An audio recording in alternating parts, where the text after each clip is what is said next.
بسم الله الرحمن الرحيم الحمد لله رب العالمين له النعمة وله الفضل وله الثناء الحسن وصلوات الله البر الرحيم والملائكة المقربين على سيدنا محمد أشرف المرسلين وحبيب رب العالمين وعلى جميع النبيين اللهم علمنا ما جهلنا وذكرنا ما نسينا وانفعنا بما علمتنا وزدنا علما وإنا نعوذ بك من حال أهل النار رب اشرح لي صدري ويسر لي أمري واحلل عقدة من لساني يفقه قولي آمين أما بعد الله تبارك وتعالى dit dans le Coran honoré وتعاونوا على البر والتقوى ولا تعاونوا على الإثم والعدوان, c'est-à-dire entraidez-vous pour les œuvres de bien et l'obéissance à Allah, et ne vous entraidez pas pour le péché et la désobéissance à Dieu. Donc on fait une bonne intention lillahi ta'ala dans le fait de réviser ensemble la science de la religion, et on fait une bonne intention dans le fait d'appliquer la parole du prophète sallallahu alayhi wa sallam, innamal a'malu bin niyyat wa innama likulli imri'in ma nawa, c'est-à-dire certes les bonnes œuvres ne valent que par les intentions, et certes chaque personne a pour elle ce pourquoi elle a fait l'intention. Donc quand on apprend la religion à les enfants, on met une bonne intention même si on n'est pas encore pubère pour avoir des récompenses incha'Allah dans l'au-delà. Quand on dit les récompenses, ça veut dire ce qui sera pesé dans la balance au jour dernier. Donc Allah Ta'ala, par sa miséricorde, il a fait que l'enfant qui n'est pas encore pubère, s'il comprend c'est quoi l'acte d'adoration, il sait c'est quoi adorer Allah, il a un âge où il est suffisamment intelligent, s'il fait du bien, il a des récompenses. Par contre, s'il fait des péchés, c'est pas compté. Ça, c'est une grande miséricorde de Allah. Avec l'enfant, même avant de devenir pubère, il peut déjà être pieux. Et chaque épreuve qui atteint l'enfant, même s'il est bébé, comme maladie, etc., ça l'augmente en degrés. Des fois, tu as des bébés qui tombent malades quand ils sont petits ou plus grands, etc. Même si l'enfant n'est pas encore pubère, tout ça, c'est des récompenses qui s'accumulent pour lui. Les savants, ils ont divergé. Est-ce que le simple fait que l'épreuve, elle tombe sur toi-même pour un adulte, alors la martalafu, هل بمجرد نزول البلاء والشخص اجتنب المحرمات في البلاء يعني يثاب أو لابد أن ينوي يعني أنه يصبر لله تعالى. بعض العلماء قال بمجرد أنه نزل على البلاء وهو صبر يعني لم يقع في المعصية فيما حرم الله تعالى فله ثواب. وحتى الطفل الرضيع والطفل الصغير الذي دون البلوغ إذا أصيب بأمراض يعني يثاب على ذلك يعني حتى البيبي يعني الذي لا يعي. Donc les savants ont divergé. Est-ce que le simple fait que l'épreuve elle tombe et que la personne patiente dans l'épreuve, quand on dit patienter, ça veut dire endurer, ça veut dire ne pas tomber dans le péché à cause de l'épreuve. C'est pas quelqu'un il est pauvre par exemple, il va voler pour manger ou il va tuer pour avoir de l'argent ou faire du gain juraire ou faire du loto ou faire des paris d'argent ou faire crypto-monnaie, tout ce qu'ils font aujourd'hui là, beaucoup de gens qui veulent l'argent facile. Ou quelqu'un par exemple il y a un proche à lui qui a une épreuve et lui il se rebelle contre Allah ou il est injuste envers les gens parce qu'on est injuste envers lui, etc. Non, passer dans l'épreuve, ça veut dire que tu endures l'épreuve, tu tombes pas dans le péché à cause de l'épreuve. Certains savants ils ont dit le simple fait que l'épreuve elle tombe sur toi et que toi tu patientes, tu as des récompenses. Même si tu n'as pas mis l'intention de patienter pour l'agrément de Allah Azza wa Jal. Et le musulman, alhamdoulilah, il est éprouvé parce que chaque épreuve qui atteint le musulman, s'il patiente, s'il ne tombe pas dans le péché à cause de l'épreuve, bah c'est une cause de récompense, qu'il soit enfant ou pubérénique, qu'il soit petit ou adulte. Et celui pour qui Dieu veut le bien, il faut ce qu'il ait des épreuves. Donc l'intention c'est super important. Même les savants ils disent si quelqu'un il est pauvre, mais dans son cœur il avait l'intention que s'il était riche, il aurait dépensé plein d'argent pour aider la religion, pour aider les musulmans, il aurait fait telle chose, il lui a inscrit une récompense qui ressemble à s'il l'avait fait pour de vrai. النية لها اعتبار كبير حتى الشخص لو نوى مثلا هو فقير لكن نوى أنه لو كان غنيا لكان تصدق على الفقراء لكان بنى مدارس كان فعل كذا وكذا لمرضاة الله عز وجل فيكتب له مثل أجر من فعل ذلك. فالنية لا سر كبير. شخص لا ينبغي له يغمل هذا الأمر. لا يقول أنا لا أقدر. أنت نوي. ونفس الشيء بالعكس يعني. شخص فقير ويقول في نفسه لو كان لي مليارات مثلا كنت أعصي الله كنت أفعل كذا وكذا من المحرمات يكتب عليه معاصي يعني. Et le contraire c'est valable aussi.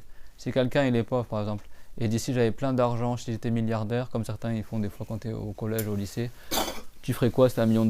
Ah bah moi je sais pas, moi j'irais à Las Vegas, je boirais plein d'alcool, je ferais plein de trucs haram, etc. Tu vois, et ben je lui comptais des péchés. C'est-à-dire que l'intention qu'il a de faire plein de péchés, ça lui donne plein de péchés. C'est dans les deux sens. Hein. Et ça c'est dans le hadith. Hein. Que tu as celui qui est riche ou celui qui a de l'argent, tout ça, il fait le haram avec son argent, ou il obtient son argent de manière haram, il dépense dans le haram, et il a des péchés sur lui. Et tu as celui qui n'a pas d'argent, mais qui se dit, ah si seulement j'avais de l'argent comme lui, j'aurais fait comme lui.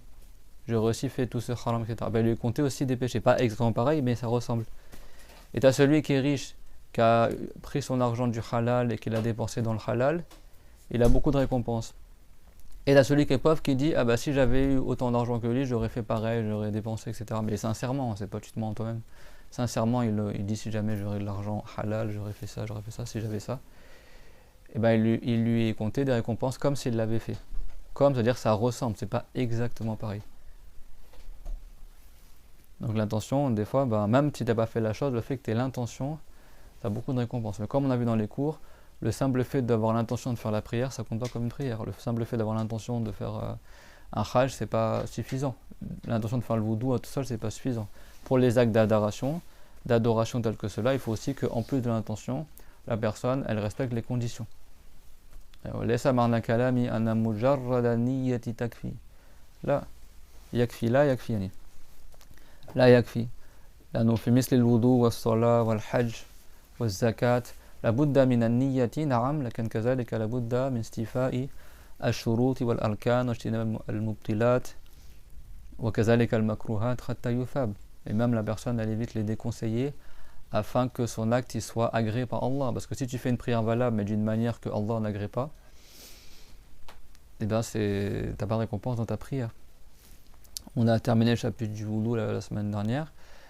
Si quelqu'un il fait le wudu, il lave juste une fois son visage, juste une fois les avant-bras, juste une fois les pieds, il fait pas le 3 fois, le triplement sans excuse, il n'a pas de récompense. S'il gaspille de l'eau, il n'a pas de récompense. S'il dit pas Bismillah en commençant son wudu, il n'a pas de récompense dans son wudu.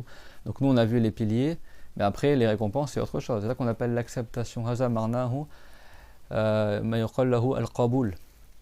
يعني الشخص يثاب على عمله وهذا فيه باب كذلك هذا الكتاب. Et pour que la personne soit récompensée, c'est autre chose que la validité. Des fois, l'acte est valable, mais il n'est pas récompensé. Donc, il faut la bonne intention pour que ça soit récompensé, mais il faut aussi également que tu aies fait certaines sunnas, que tu n'aies pas fait des choses qui soient déconseillées, etc.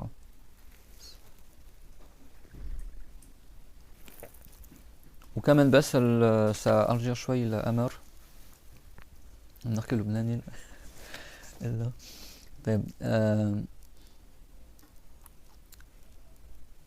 تلك مرة ذكرنا أن الكتاب يعني ما ذكرت بالعربية لكن يعني واضح شخص إذا وضع الكتاب على فرجه أن يكون استخفاف يعني والحائل يعني هذا القماش يعني هذا لا يغير الحكم يعني سواء كان بحائل أو بغير حائل أنه هذا شيء رقيق يعني فهذا لا يمنع الاستخفاف يعني. وأنا كثير أستغرب يعني من الناس هنا. أنا أول ما جيت إلى فرنسا قلت في الدرس يعني منذ 10 سنوات صار الناس في المجلس يستغربون. شو تستغربون؟ ما سمعنا من قبل. شو ما سمعنا؟ واضح أنه استخفاف يعني.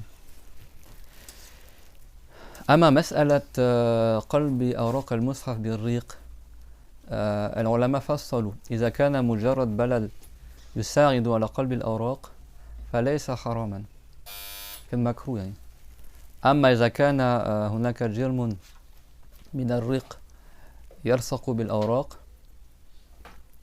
يعني الشخص يقرأ المصحف واحد بيقرأ المصحف ويريد أن يقلب الصحائف بدأ يقلب إصبعه إذا كان مجرد بلل بس يعني لا يلصق الصحيفة يعني فقط يساعد على قلب الأوراق هذا ليس حراما لكن ليس مطلوبا يعني. أما إذا كان وضع عليه الريق بحيث تجمع شيء يعني جرم حيث يلصق على الورقة فهذا حرام يعني حرام. يعني ليس كفرا لكنه حرام. Donc juste, bon, il y a deux sujets, je voulais en parler la semaine dernière parce que c'était relatif au cours d'il y a 2 semaines, je crois. Bon, le cours, il est dans le résumé, d'accord, c'est Mukhtasar. Mais on avait cité une fois par rapport au livre de religion que c'est important de faire attention, etc. Bon, c'est évident que c'était pas du tout ça le sujet du cours, donc j'ai pas donné tous les détails, c'est clair, tout le monde. Mais bon, comme j'ai dit en arabe, en dialecte, c'est que moi ça m'étonne que les gens ils se rendent pas compte que le fait de poser le livre de religion sur les parties intimes, c'est évident que c'est un rabaissement, même si quelqu'un il a pas appris la religion. Et si tu prends la photo de quelqu'un que t'aimes bien, il la prend, il la met là il faut pas, tu vas prendre ça pour un rabaissement ou pas? Mais bien sûr que tu vas prendre ça comme un rabaissement. Alors qu'au dire d'un livre où il y a le nom de Allah dedans, le nom du prophète, il y a de la science religieuse. Moi, quand je suis arrivé en France il y a 10 ans, j'avais dit ça dans un cours, mais comme ça, quoi. Faites attention, etc. Les gens étaient choqués. Ah, on savait pas, on n'a jamais entendu. Mais t'attends d'entendre ça pour le savoir, aîné? C'est évident qu'on met pas quelque chose de sacré sur ses parties intimes. Là où l'urine y sort, etc., tu vas mettre un livre de religion. Si quelqu'un il comprend pas celui-là, tu dis, si quelqu'un il prend la photo, je sais pas moi, d'un de tes parents, il la met là, tu vas prendre ça comment? Comme une glorification ou comme un rabaissement? Comme un rabaissement, c'est clair. Et le tissu du pantalon ou de la robe, etc., ça ne change rien au jugement, même si c'est pas parce que tu as 2 mm ou 1 mm ou un demi-millimètre de tissu que ça va empêcher que ça soit un rabaissement. Le rabaissement, il a quand même lieu. C'est clair?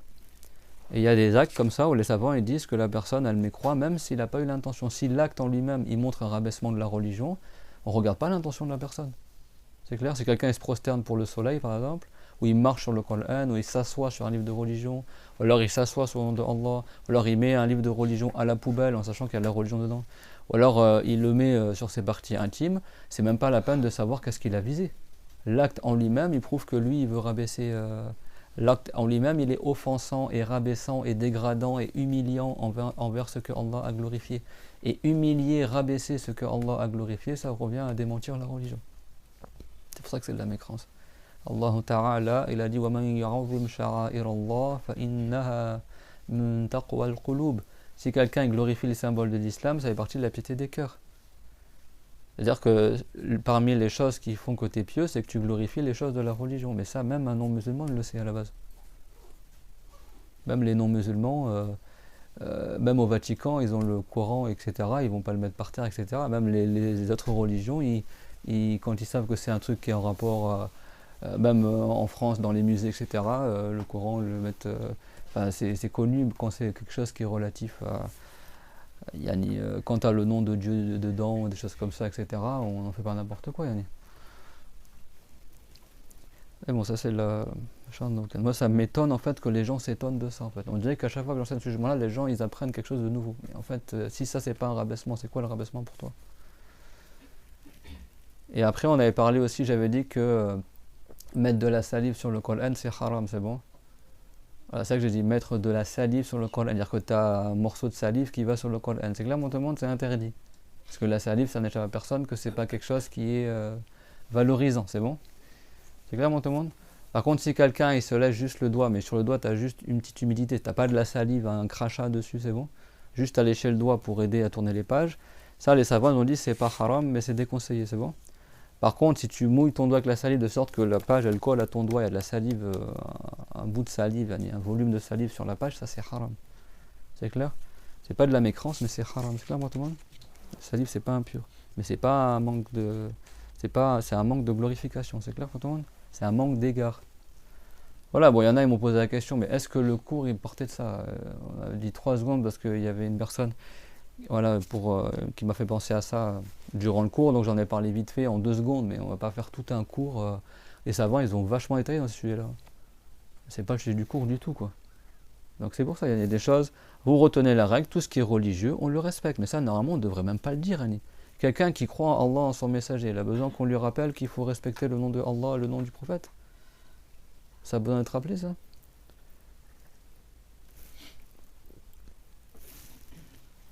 Voilà, c'est juste je vous l'ai cité la dernière fois, j'ai oublié. Il y a plusieurs trucs. Voilà. On va faire une petite parenthèse, Inch'Allah. Bon, parce qu'il y en a qui m'ont posé la question, donc du coup, bon, j'ai dit, je vais en reparler. Parce qu'après, on a des waswas, des trucs comme ça. Faites attention, tout ce qui est religion, on en prend soin. والمرة الماضية كنا وصلنا إلى مبطلات الوضوء, donc on avait terminé les habitudes du wudu. Juste on revient sur le dernier point, d'accord? Parce qu'en doute la vidéo elle avait coupé à ce moment-là aussi.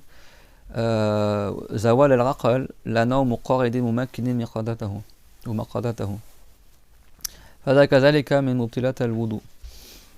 فإذا الشخص نام ممكنا مقعدته يعني نام جالسا وليس على شيء لين جدا, يعني مثلا تلك الأريكة أحيانا الأريكة تكون لينا كثيرا فولو جلست عليه يبقى فراغ, يعني تجاف بين المقعد والأريكة, فإذا لا يسد المخرج هذا لا يكفي.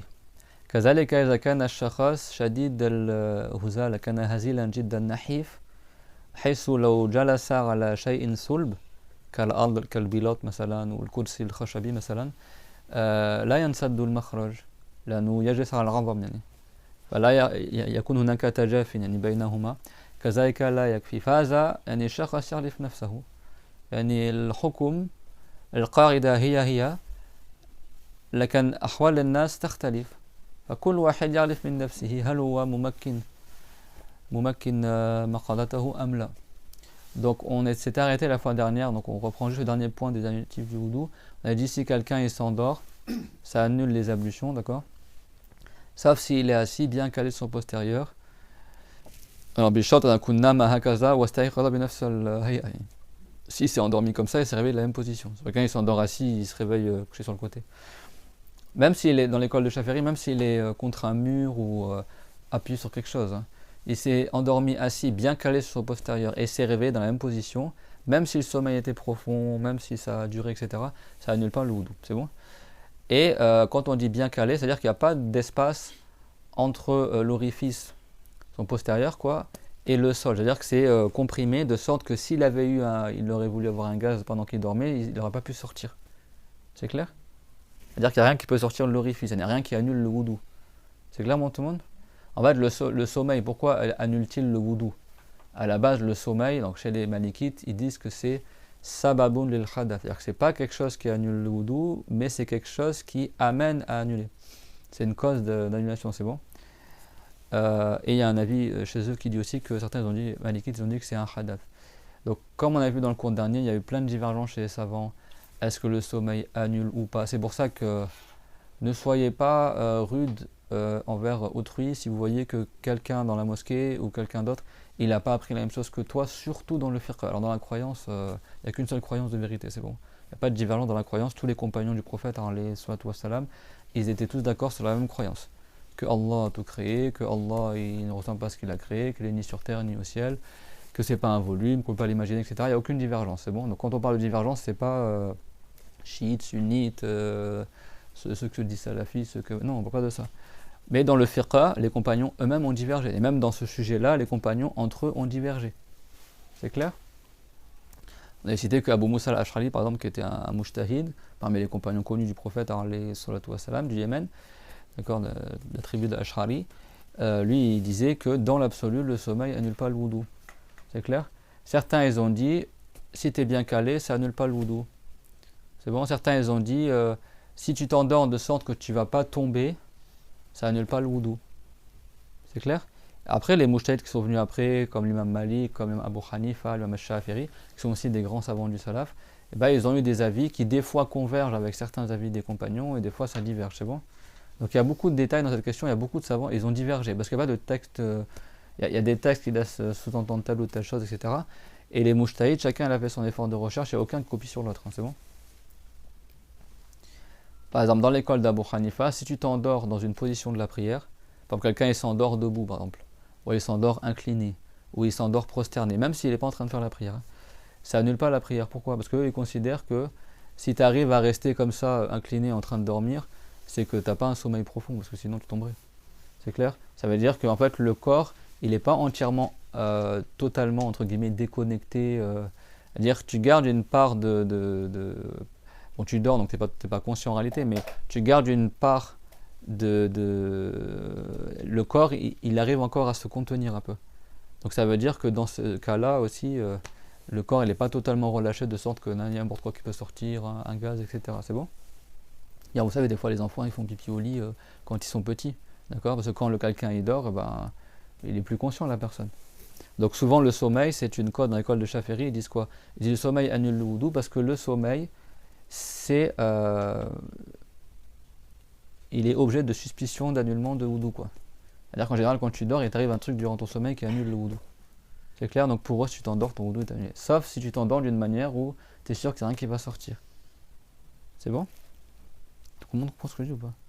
عند الشافعي النوم مظنة الحدث يعني شغلت عادة إذا نام يخرج منه الريح مثلا إلا إذا تمكن جالسا يعني بحيث لا يخرج منه شيء. Donc c'est pas le simple fait de dormir assis. C'est dormir assis de sorte que toi tu sais que c'est fermé hermétiquement, c'est bon? Des fois tu as des canapés, ils sont tellement mous, tu sais quand tu t'assois dessus ça s'affaisse comme ça, c'est tout mou. Je parle pas par exemple des canapés, des fois ils sont en cuir, toi tu t'appuies dessus, ou les sièges de train des fois, mais même les sièges de voiture, des fois c'est tout mou, tu t'enfonces dedans quand tu t'assois, quoi. De sorte que même si tu es assis, en fait il y a toujours un espace sous ton postérieur, parce qu'en fait ça se replie comme ça dessous, c'est pas, ça se plaque, c'est clair? Donc des fois, même si tu es assis sur un canapé ou un coussin, des fois c'est pas suffisant pour qu'on considère que le wudu n'est pas annulé, dans l'école de Shafi'i je parle. Et également des fois aussi la personne elle est maigre, et vous savez il y a les os du bassin, les fesses, il y a des os en dessous. Et des fois, quand t'es pas très gros, t'es maigre, si tu t'assois sur un truc qui est dur, t'es assis sur tes os en fait sur un sol qui est dur. Donc du coup, il n'y a pas de quelque chose de mou qui vient fermer en fait l'orifice, vous avez compris? Donc du coup, également, c'est possible que la personne, même si elle est assise sur un sol dur, ce ne sera pas fermé. Donc ça varie en fait en fonction de la corpulence des gens et sur quoi tu t'assois. C'est vrai que la règle c'est toujours la même. Après, c'est chacun essaie de lui-même, est-ce qu'il est bien calé ou pas. C'est clair? Et la règle, c'est que si tu es assis d'une manière où tu sais que si tu avais un gaz en dormant, il ne pourrait pas sortir parce que ton postérieur est bien calé sur le sol ou sur la chaise, et si tu t'endors comme ça et tu te réveilles dans la même position, ton wudu n'est pas annulé dans l'école de Shafi'i. C'est bon pour tout le monde? Voilà. Et on avait parlé un peu aussi des Malikites. Bon, le cours à la base est dans l'école de Shafi'i. Si on me demande aussi, t'es de quelle école et machin. Bon, le cours est dans l'école de Shafi'i. On cite certaines choses aussi chez les Malikites. Des fois chez les Hanafites aussi pour aider certaines personnes. Après ce livre on pourra le refaire si vous voulez dans les trois écoles, hein, mais le but c'est d'avancer. Franchement moi je vous dis, par expérience, plus tu apprends dans les autres écoles, plus tu te rends compte qu'en fait parmi les écoles les plus simples c'est l'école de Shafi'i quoi. Dans plein de sujets quoi. Parce que chez les Hanafites par exemple, pour le sommeil qui annule le wudu, il y a plein de détails quoi. Pour eux même s'il est assis mais il est appuyé sur quelque chose, de sorte que si tu l'enlevais, il tomberait, ils considèrent que c'est pas suffisant. Sauf si tu l'enlevais et il avait le temps de se réveiller avant de tomber, donc dans ce cas-là, ça veut dire qu'il n'est pas un sommeil profond, dans ce cas-là, ça n'est pas le wudu. Enfin, il y a plein de détails, quoi. Donc c'est pour ça que si vous voulez prendre d'autres écoles aussi, il faut apprendre les sujets. Hein. Chez les Malikites, il y a de la facilité aussi, c'est que chez les Malikites, si le sommeil n'est pas profond, qu'il soit long ou court, ça annule pas le wudu. S'il est profond, qu'il soit long ou court, ça annule le wudu. C'est clair? Et le sommeil profond, comme ils avaient dit les enfants la dernière fois, là, qu'avait appris selon Malik aussi. Sommeil profond, vous vous rappelez, c'est par exemple quelqu'un il a une soupra dans la main, il s'endort de sorte que la soupra elle tombe de ses mains. Ou quelqu'un il s'est endormi en tenant ses genoux comme ça, ce qu'on appelle le habwa en arabe, c'est quand tu t'assois en tenant tes genoux comme ça là. Et il s'est endormi, il a des faits comme ça, où la salive elle coule, donc tu dors, etc. Ça montre que le sommeil est long. Et tout ça c'est inspiré des textes, hein, c'est clair, c'est pas des trucs. La preuve des Shafi'ites que si tu es assis bien calé sur le postérieur, ça annule pas le wudu, c'est que les compagnons, que Dieu les agrée, certains compagnons s'est rapporté qu'ils dormaient assis sur le postérieur entre le Maghrib et le Risha, et quand c'était le Risha, ils se levaient, ils faisaient la prière sans refaire le wudu. Et ils dormaient jusqu'à que حتى تخفق رؤوسهم يعني الصحابة كما ذكرنا في الدرس الماضي كانوا بعضهم ينام بعد المغرب في المسجد جالس وهم جلساء حتى تخفق رؤوسهم يعني تنزل الرأس هكذا. فالعلماء ماذا قالوا؟ بعض العلماء قال خفق الرأس يدل على النوم الخفيف، لأنه لو كان نوما عميقا لكان سقط من جلوسه. هنا لم يسقط، بقي جالسا فقط الرأس نزل. فمن هنا مثلا المالكية يقولون النوم الخفيف لا ينقض الوضوء، أما إذا كان بحيث سقط ينتقض الوضوء. وحتى عند الحنفية إذا يعني هذا الحديث يعني له عدة تأويلات يعني. أما عند الشافعية يقولون طالما هو يبقى على نفس الهيئة واستيقظ في نفس الهيئة يعني خف نومه أثقل إذا كان ممكنا قضاءه لا يبطل الوضوء. Donc certains compagnons ils s'endormaient et qu'est-ce qu'ils faisaient ils s'endormaient assis et leur tête elle tombait comme ça, c'est bon. Alors ceux qui ont dit que le sommeil léger annule pas le wudu, ils ont dit le fait que la tête elle tombe comme ça prouve qu'ils avaient un sommeil léger. Parce que si tu as un sommeil profond, ton corps il va tomber. Donc c'est pour ça que certains ils ont dit que c'est que le sommeil léger qui annule pas le wudu, c'est clair. Dans l'école de Shafi'i, eux ils disent l'important c'est que tant que tu restes assis, bien qu'elle soit postérieure, et c'est assis, c'est pas couché, c'est pas sur le côté, c'est juste la position assise. Même si quelqu'un il est couché, il trouve le moyen de, je sais pas moi, de mettre un coussin ou un truc sur le dos, par exemple, pour caler son postérieur, ça marche pas, c'est que pour la position assise. Ils se basent sur leur hadith, c'est bon. Et après, leur tête elle tombait comme ça, et quand c'était le Isha, ils se réveillaient, ils allaient faire la prière directement sans refaire le wudu. C'est bon, c'est un hadith connu, même chez les autres Shafirites, autres que les Shafirites ils l'utilisent, mais il y en a qui l'utilisent pour distinguer entre le sommeil profond et le sommeil léger. C'est clair? Il y en a carrément, comme on a dit, ils ont dit que le sommeil n'annule pas du tout le wudu. Mais quand je vous dis ça, prenez pas ces avis-là. Qui sait parmi vous, il sait faire la prière selon l'école d'Abu Musa al-Ash'ari? Qui sait parmi vous qui est Ash'arite dans le fiqh yani ça a été perdu ces écoles, c'est bon. Par contre, Malik et Abu Hanifa, c'est toujours d'actualité ces écoles-là. Mais c'est pas tous les avis qu'on cite, tu peux les appliquer. Après, il faut savoir comment tu fais la prière chez eux. Hein. D'ailleurs, chez les Hanafites, il y a aussi beaucoup de choses à savoir dans l'animatif. Hein. Donc, avant de prendre les avis des Malikites ou des Hanafites dans la prière, apprenez ces écoles. Nous, on n'est pas comme certains, genre beaucoup en France, là, comme ceux que disent salafistes, là, qui eux, ils n'ont aucun fiqh. Et qu'est-ce qu'ils font? Ils font juste le fiqh muqarran. Ils prennent tous les avis des savants, et après ils font une composition, ils font une prière, où en fait ils font du picking, c'est-à-dire qu'ils piochent à droite à gauche tout ce qui leur intéresse, et après ils mélangent tout et ils font leurs actes comme ça. Et après ils font un acte qui est valable dans aucune des écoles. Donc si tu prends l'avis des Malikites pour un truc dans la prière, tu fais toute ta prière selon Malik et toute ta purification selon Malik.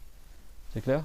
Si tu prends un avis c'est pas quelqu'un qui dit chez les Hanafites si tu t'endors debout ça annule pas le wudu, donc je prends cet avis là, j'étais dans le métro comme ça, je me suis endormi, je me suis réveillé, mon wudu n'est pas annulé, après tu fais la prière selon Shafi'i. Ça marche pas. Des fois ça peut marcher, mais souvent ça risque de pas marcher aussi. Chez les Hanafites, il y a plein de choses qui annulent le wudu qui n'existent pas dans l'école de Shafi'i. Hein. Chez les Hanafites, tu te coupes le doigt et le sang écoule sur ton doigt, ton wudu est annulé. C'est bon? Tu saignes, c'est pas le sang avec que ça saigne, hein, mais ça coule sur le membre que tu dois laver dans la purification, ton wudu est annulé. D'accord? Chez les Hanafites, quand tu fais le roussoul, parmi les piliers du roussoul, c'est de laver l'intérieur du nez et l'intérieur de la bouche. Sinon, ton roussoul n'est pas valable chez les Hanafites. Donc, si toi, tu feras un avis d'Abu Hanifa dans la prière, est-ce que tu as fait le roussoul qui est valable dans l'école d'Abu Hanifa? C'est clair? Il y a d'autres choses que ça. Chez les Hanafites, si tu es en train de faire la prière, tu es en train de faire la prière. C'est bon? Et pendant que tu pries, tu rigoles. De sorte que les gens autour de toi, ils t'entendent. C'est bon? Et bien, ça annule ton wudu. C'est bon? Ça annule ton wudu. Alors, c'est pas le but de prendre sur Abu Hanifa, mais c'est juste pour vous expliquer qu'il y a des choses, avant de prendre les à droite à gauche, apprendre dans les écoles comment ça a lieu. C'est bon? Selon Abu Hanifa, si quelqu'un y prie, par exemple Tarawih ou n'importe quelle prière, certains qu'est-ce qu'ils font? Ils mémorisent pas le Qur'an, donc qu'est-ce qu'ils font?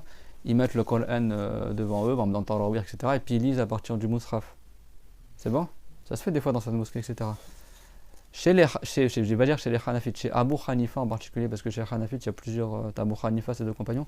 Chez Abu Hanifa, si quelqu'un il récite à partir du Mus'haf une sourate qu'il n'a pas mémorisée, donc il la récite de manière valable, hein, mais il la récite parce qu'il ne la mémorise pas, donc il met le Mus'haf devant lui et il récite, chez Abu Hanifa, ça annule la prière. Parce qu'il considère que la prière, c'est pas le moment pour apprendre des sourates. C'est clair? Donc il y a plein de trucs, si tu sais pas, tu vas croire que tu fais une prière valable, en fait, tu trouves elle est même pas valable ta prière dans l'école d'où tu as pris la vie. C'est pour ça que nous, on prend comme base dans ce cours-là, l'école Shafirite, c'est bon? Ça vous fait une base, qu'il y a plein de... dans l'école Shafirite, il y a plein de trucs qui sont moins détaillés, beaucoup plus faciles d'accès pour les débutants que des fois chez les Malikites ou chez les Hanafites, ça dépend les sujets.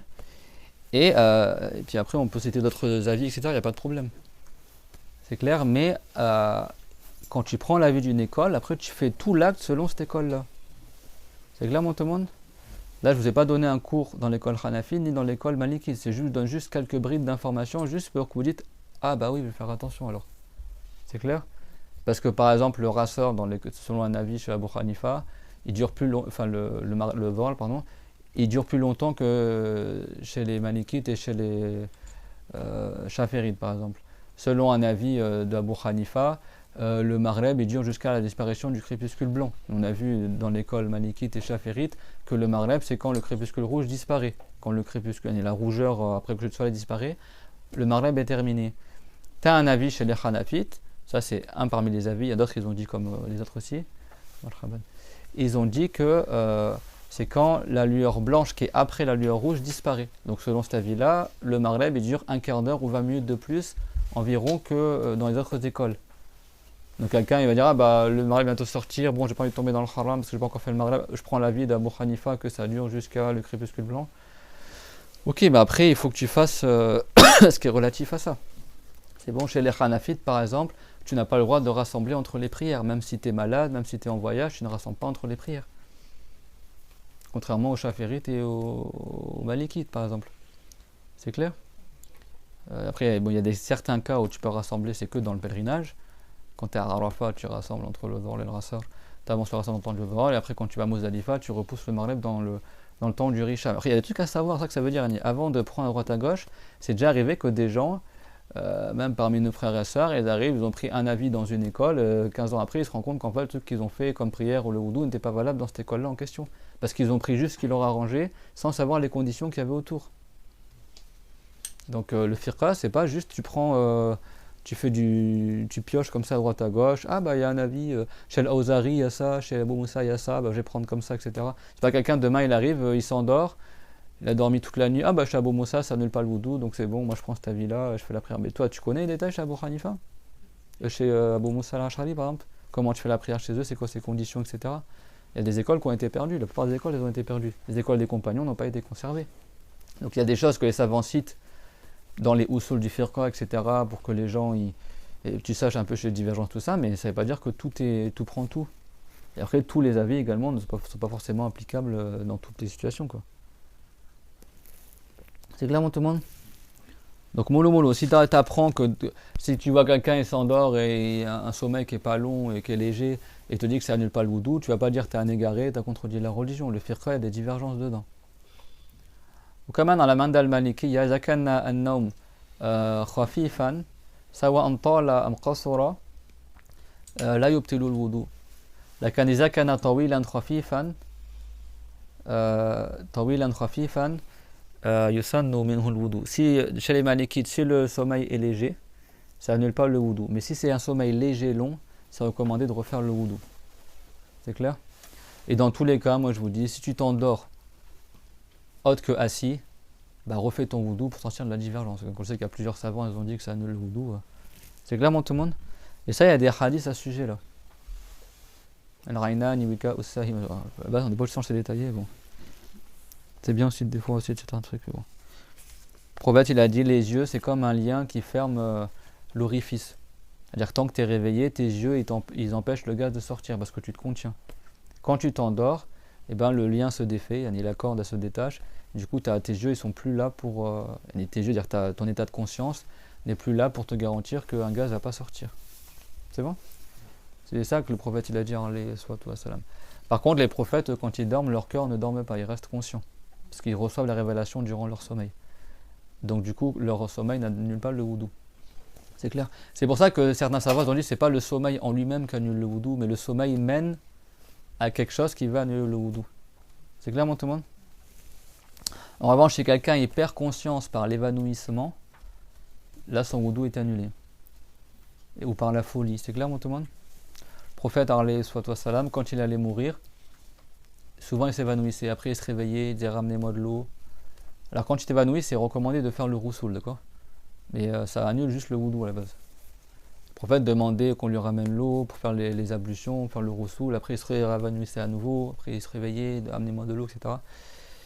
L'évanouissement, il annule il annule le wudu. Et bien sûr, les prophètes ne sont pas atteints par la folie, d'accord? Les prophètes, ils perdent pas la raison, quoi. Mais pour nous, si on devient fou, ça annule le wudu aussi.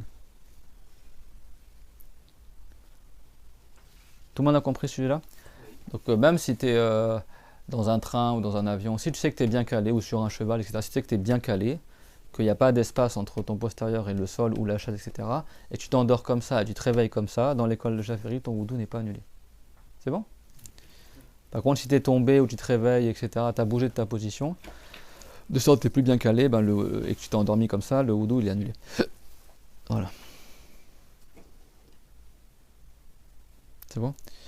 Chez les Malikites, quand on dit le sommeil léger, ça ne veut pas dire que c'est forcément tu t'endors assis. Hein. C'est clair? Mais dans l'école de Jaferi, c'est que quand tu t'endors assis que ça n'annule pas le wudu. Faslun, tout le monde il y a des questions, ce qu'on a vu ou pas? Ça va?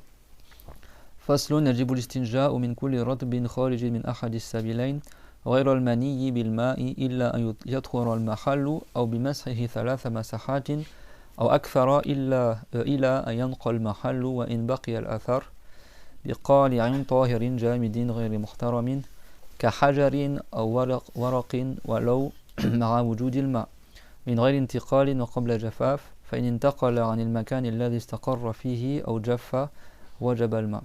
الآن إن شاء الله نبدأ فصلا جديدا وفصل الاستنجاء.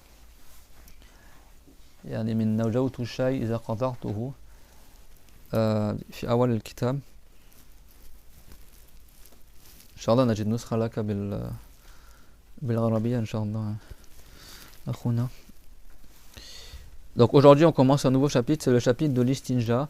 Est-ce qu'on pourrait dire comment tu te nettoies quand tu vas aux toilettes? C'est bon? Istinja en arabe c'est du verbe naja, et naja ou touchai. Lorsque tu coupes la chose, ça veut dire quand tu te coupes des impuretés. C'est-à-dire quand tu vas aux toilettes, tu as des impuretés qui sortent de ton corps, comme l'urine, les selles, etc. Une fois que c'est sorti, dans l'école de Shaferi, c'est obligatoire, si tu veux faire la prière, écoutez bien ce que je dis, c'est obligatoire si tu veux faire la prière, c'est pas obligatoire dans l'absolu, c'est bon directement, mais si tu veux faire la prière, c'est obligatoire que tu purifies tes orifices par lequel est sortie l'urine et les selles, si c'est sorti, parce que c'est pas valable dans l'école de Shaferi de prier avec une impureté sur toi. C'est bon? Mais ça veut pas dire que quand tu es aux toilettes, c'est obligatoire que immédiatement tu dois le faire, sinon tu tombes dans le haram. Ce qui est interdit, c'est de se souiller avec les impuretés. C'est-à-dire que quand tu urines, tu ne fais pas couler l'urine sur toi, le pipi sur toi. Pareil pour les excréments, d'accord? C'est interdit de se souiller avec des impuretés. C'est bon? Si quelqu'un il est parti aux toilettes, c'est pas souillé avec les impuretés, c'est-à-dire qu'il n'a pas uriné de sorte que ça va sur sa jambe ou des choses comme ça. Il a fait ses besoins de manière propre. C'est bon? Et bien après, plus tard, s'il veut faire la prière, avant de faire la prière, il faut qu'il nettoie ces endroits-là, d'accord, les orifices qui ont été souillés par la chose qui est sortie. Bien sûr, ça ne souille que si c'est sorti de manière humide. C'est clair, mon tout le monde? Si c'est un gaz ou quelque chose de sec qui est sorti, il n'y a pas d'istinja à faire. والاستنجاء عند الشافعية هو واجب لمن أراد الصلاة أو لمن أراد شيئا يفتقر إلى وضوء إلى طهارة في البدن كالطواف والصلاة. يعني نقول يجب فورا، يعني إذا بال أو يعني إذا قضى حاجته، يعني ليس معناه أنه فورا يجب عليه أن يستنجي وإلا يكون عصى الله عز وجل. لا، شغلات إذا انتظر بحيث جف، حيث لا يلوث نفسه، بعد ذلك لبس، ما عليه ملامة. لكن إذا أراد الصلاة أو أراد الطواف مثلا فلا بد أن يستنجي، يعني أن يطهر نفسه قبل أن يدخل في العبادة التي تفتقر إلى طهارة. Tout le monde a compris ça? Si quelqu'un il est parti aux toilettes et par exemple il est dans la forêt, par exemple dans la nature, et dans le désert, il n'a rien trouvé pour se nettoyer, et il est resté comme ça assis jusqu'à ce que ça sèche, et après il s'est habillé, c'est pas haram. Mais s'il veut faire la prière, il faudra qu'il nettoie avant de faire la prière. C'est clair, mon tout le monde? Donc ce qui est haram, c'est quoi? C'est qu'il se souille avec l'urine ou les excréments. يعني الحرام ما هو أن يلوث نفسه بالبول أو بالغائط. الصرف يعني. هذا الحرام. أما إذا قضى حاجته ثم جف المخرج ثم لبس بحيث لا يلوث نفسه ليس حراما. فعندما يقولون يجب الاستنجاء ليس معناه إن على الفور إذا قضيت حاجتك لابد أن تستنجي على الفور وإلا تكون عصا لا.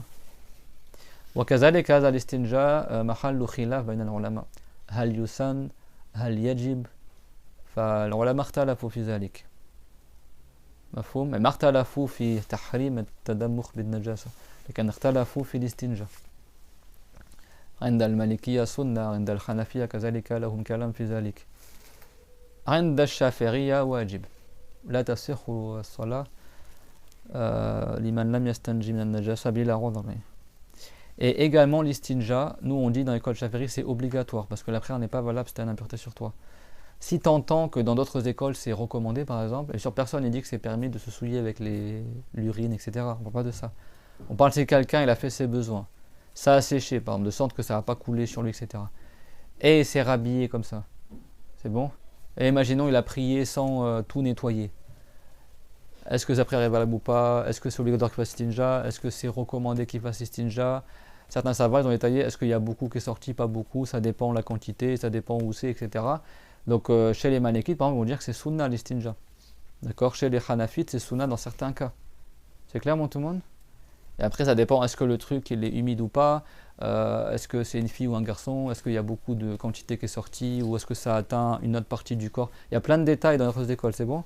Donc nous, dans l'école de Shafi'i, on dit quoi? On dit dans tous les cas, c'est un devoir de faire l'istinja si tu veux faire la prière ou le tawaf ou les choses qui nécessitent de ne pas avoir d'impureté sur soi quand tu le fais. C'est clair, tout le monde? Il y a les tours autour de la Kaaba dans le pèlerinage ou la Umrah et également la prière. C'est bon? Dans l'école de Shafi'i, c'est une condition de validité pour que la prière soit valable, que tu n'aies pas d'impureté sur toi. C'est clair?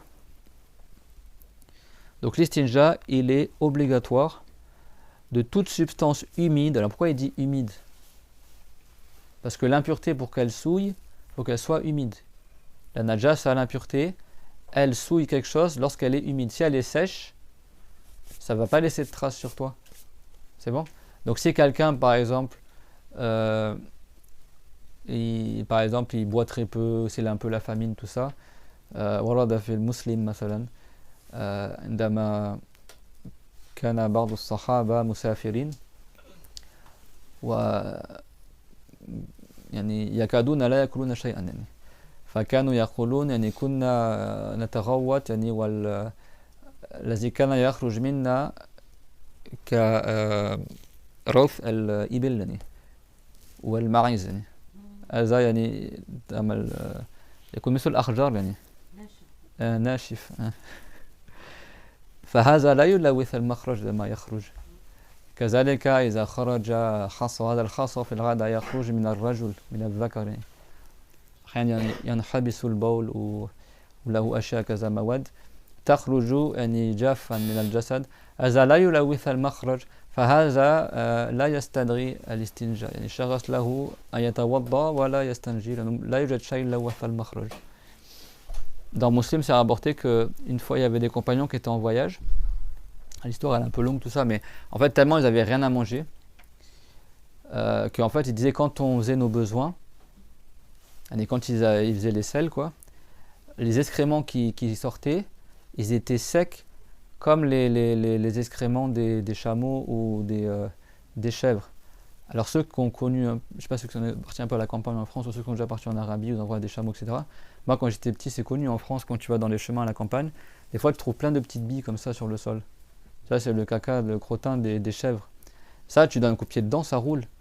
Les chèvres et les chameaux c'est pareil sauf que c'est plus gros.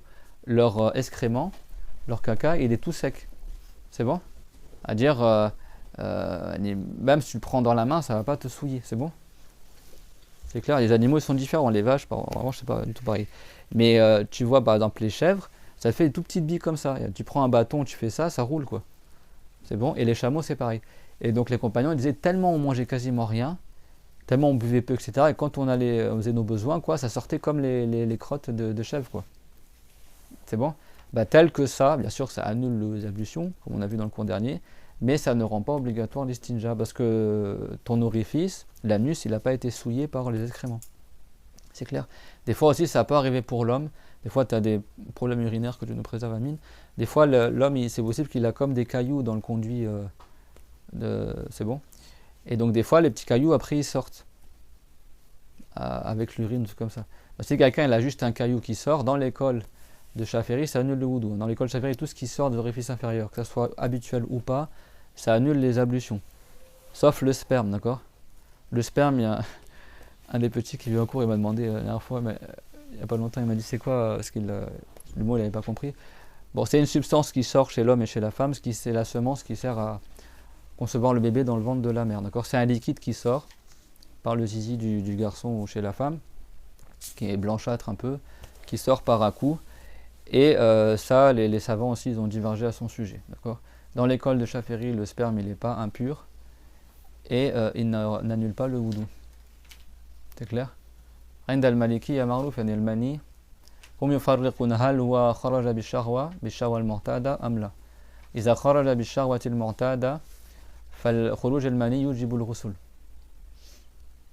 أما إذا خرج بغير الشهوة المعتادة، مثلا شخص ضرب في ظهره فخرج المني، أو شخص مثلا كان له في جلده فحك فخرج المني، أو مثلا المرأة تركب الحصان شيء يعني هكذا، شخص يضرب والمرأة تضرب فيخرج المني لكن بغير الشهوة، بغير الشهوة المعتادة، فهذا عند المالكية يبطل الوضوء لكن لا يعني يبطل الوضوء. مفهوم؟ وعندهم يعني المني نجس. عند الشافعية طاهر ولا يجب الغسل، لا يجب الوضوء إلا إذا عمل شيئا مبطلا للوضوء عندما أخرج المني يعني. لكن خروج المني بحد ذاته عند الشافعية لا يبطل الوضوء. أما إذا خرج دم أو دود أو حصى أو ريح، كل ما يخرج من السبيلين يبطل الوضوء عند الشافعية. C'est bon? Donc dans l'école de Shafi'i, tout ce qui sort, ils m'ont demandé pour les pertes blanches, tout ça, bon, mais tout ce qui sort des orifices inférieurs, que ça soit habituel ou pas, dans l'école de Shafi'i, ça annule le wudu, sauf le sperme. C'est bon, le mani, on dit en arabe. C'est clair, tout le monde? Donc que ça soit un verre qui sort de ton intestin, ou un caillou qui sort par devant, ou un gaz, ou que ça soit, je sais pas moi, du sang, que ça soit quelqu'un il a avalé un Lego et le Lego il sort quand il va aux toilettes, tout ça, ça annule le wudu. C'est clair, tout le monde? Je dis ça parce que dans l'école de Malik, par exemple, ils distinguent est-ce que c'est quelque chose d'habituel ou pas, est-ce que tu es incontinent de ça ou pas. Dans d'autres écoles, il y a d'autres détails, c'est clair, tout le monde? Dans l'école de Shafi'i, tout ce qui sort, perte blanche, et ça sort de orifices ou pas. C'est bon? On n'a pas cité la fois dernière l'istikhada, la femme elle a du sang d'hémorragie qui coule en dehors des menstrues. Bah, tout ça, dans l'école de Shafi'i, ça annule le wudu. Alors bien sûr, si quelqu'un il est incontinent, bah, il révise le cours qu'on a vu la fois dernière. Si une femme tout le temps a des pertes blanches, ou tout le temps quelqu'un a des gaz, ou tout le temps tu as de l'urine, etc., on l'a déjà expliqué ça, comment il fait l'incontinent. C'est clair? Là, en théorie, son wudu il est sans cesse annulé. C'est clair? Bah, si vraiment il est incontinent de ça, bah, qu'est-ce qu'il fait? Il attend que le temps de la prière rentre. Vite, si c'est quelque chose d'impur, il nettoie l'orifice, il met du coton pour limiter la sortie, et dans la foulée, il fait l'image du wudu dans l'intention de se rendre permis à la prière, et dans la foulée, il fait la prière. Sans qu'il y ait un temps trop long entre le wudu et la prière. C'est clair, tout le monde? Avec des détails en cela. C'est toujours la même règle. Et chez les Malikites, on a expliqué comment c'est chez les Malikites aussi. C'est clair, des fois, les gens ils posent des questions, en fait, sur un sujet qu'on a dit dans le cours, et ils te posent une question, il faut juste que tu écoutes le cours, tu appliques la règle dans le cours. Et c'est bon, quand on dit qu'il y a une règle, ça veut dire quoi? Ça veut dire que toi, après, applique la règle. La règle, c'est quoi? Tout ce qui sort des orifices inférieurs, c'est-à-dire du sexe et de l'anus, c'est bon, ça annule le wudu. Sauf le sperme, voilà, c'est tout ça la règle. Donc posez pas la question, et si c'est du sang? Et si c'est un verre? Et si, je sais pas moi, j'ai avalé un caillou, c'est ressorti? Si j'ai quelque chose... Tout ce qui annule, voilà, c'est sorti par l'orifice inférieur, ça annule le wudu. Après, en revanche, c'est pas tout ce qui sort par les orifices inférieurs rend obligatoire l'istinja. Parce que l'istinja, c'est quand tu as une impureté qui sort, qui souille l'orifice. Et pour souiller l'orifice, il faut qu'elle sorte humide. C'est bon pour tout le monde? Humide. مفهوم الكلام؟ إذا لم يكن رطبا فلا يكون هناك تلويث للمخرج. فلا يجب الاستنجاء. لأنه ما لوث المخرج. خارج من donc quelque chose qui est humide, donc on a dit, qui sort de l'un des deux conduits, disent en arabe, d'un des deux orifices, c'est bon? Orifice, les enfants, ça veut dire un trou, quoi, c'est bon? S'il y a des mots que vous ne comprenez pas, vous me le dites. Moi, c'est l'endroit où il sort le pipi, le caca. C'est bon? S'il y a quoi que ce soit qui sort de devant ou de derrière, ça annule les ablutions. C'est bon? Et si c'est quelque chose qui est impur et qui souille l'orifice, ça rend obligatoire l'istinja. C'est clair, tout le monde? Donc c'est un devoir de faire l'istinja. Donc un devoir, ça veut dire quoi? C'est un devoir de le faire l'istinja. Ça veut dire quoi que c'est un devoir de le faire?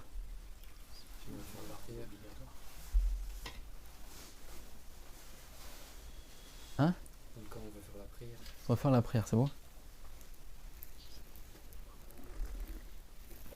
La prière ou quelque chose qui demande d'être en état de purification pour pouvoir le faire, c'est bon? Donc ça veut dire que c'est un devoir dans l'immédiat. C'est pour ça que même ce livre-là, hein, c'est pas un livre que tu prends juste en lecture comme ça, tu lis, c'est un devoir de faire l'istinja, d'autres choses humides, et quelqu'un il croit qu'à chaque fois qu'il va aux toilettes, c'est un devoir, s'il l'a pas fait, il tombe dans le haram. Il y a des explications, ça c'est un mukhtasar. Mukhtasar an ikhtusirat ibaratuhu yahtaj ila sharh. Alors c'est juste pour qu'il soit mémorisé facilement, les savants ils ont résumé à fond, mais après il y a des explications derrière quoi. C'est bon? Autre que le sperme. Avec de l'eau. Jusqu'à que l'endroit soit, c'est marqué quoi? Purifié, d'accord? Bon. Vous c'est marqué purifier l'endroit, en arabe c'est marqué jusqu'à que l'endroit soit purifié, c'est bon? لو لاحظنا في العبارات شغلت انتبه كلام الفقهاء دقيق عندما ذكر الماء ماذا قال؟ إلى أن يطهر المحل قال طهارة طهارة ما بنحكي هنا النظافة يعني المعنى اللغوي هنا معنى الشرعي يعني الطهارة أي إزالة النجاسة إزالة النجس أو رفع الحدث هنا بيحكي عن شو؟ عن إزالة النجاسة فمعناه المطهر عند الشافعية هو الماء فقط لا غير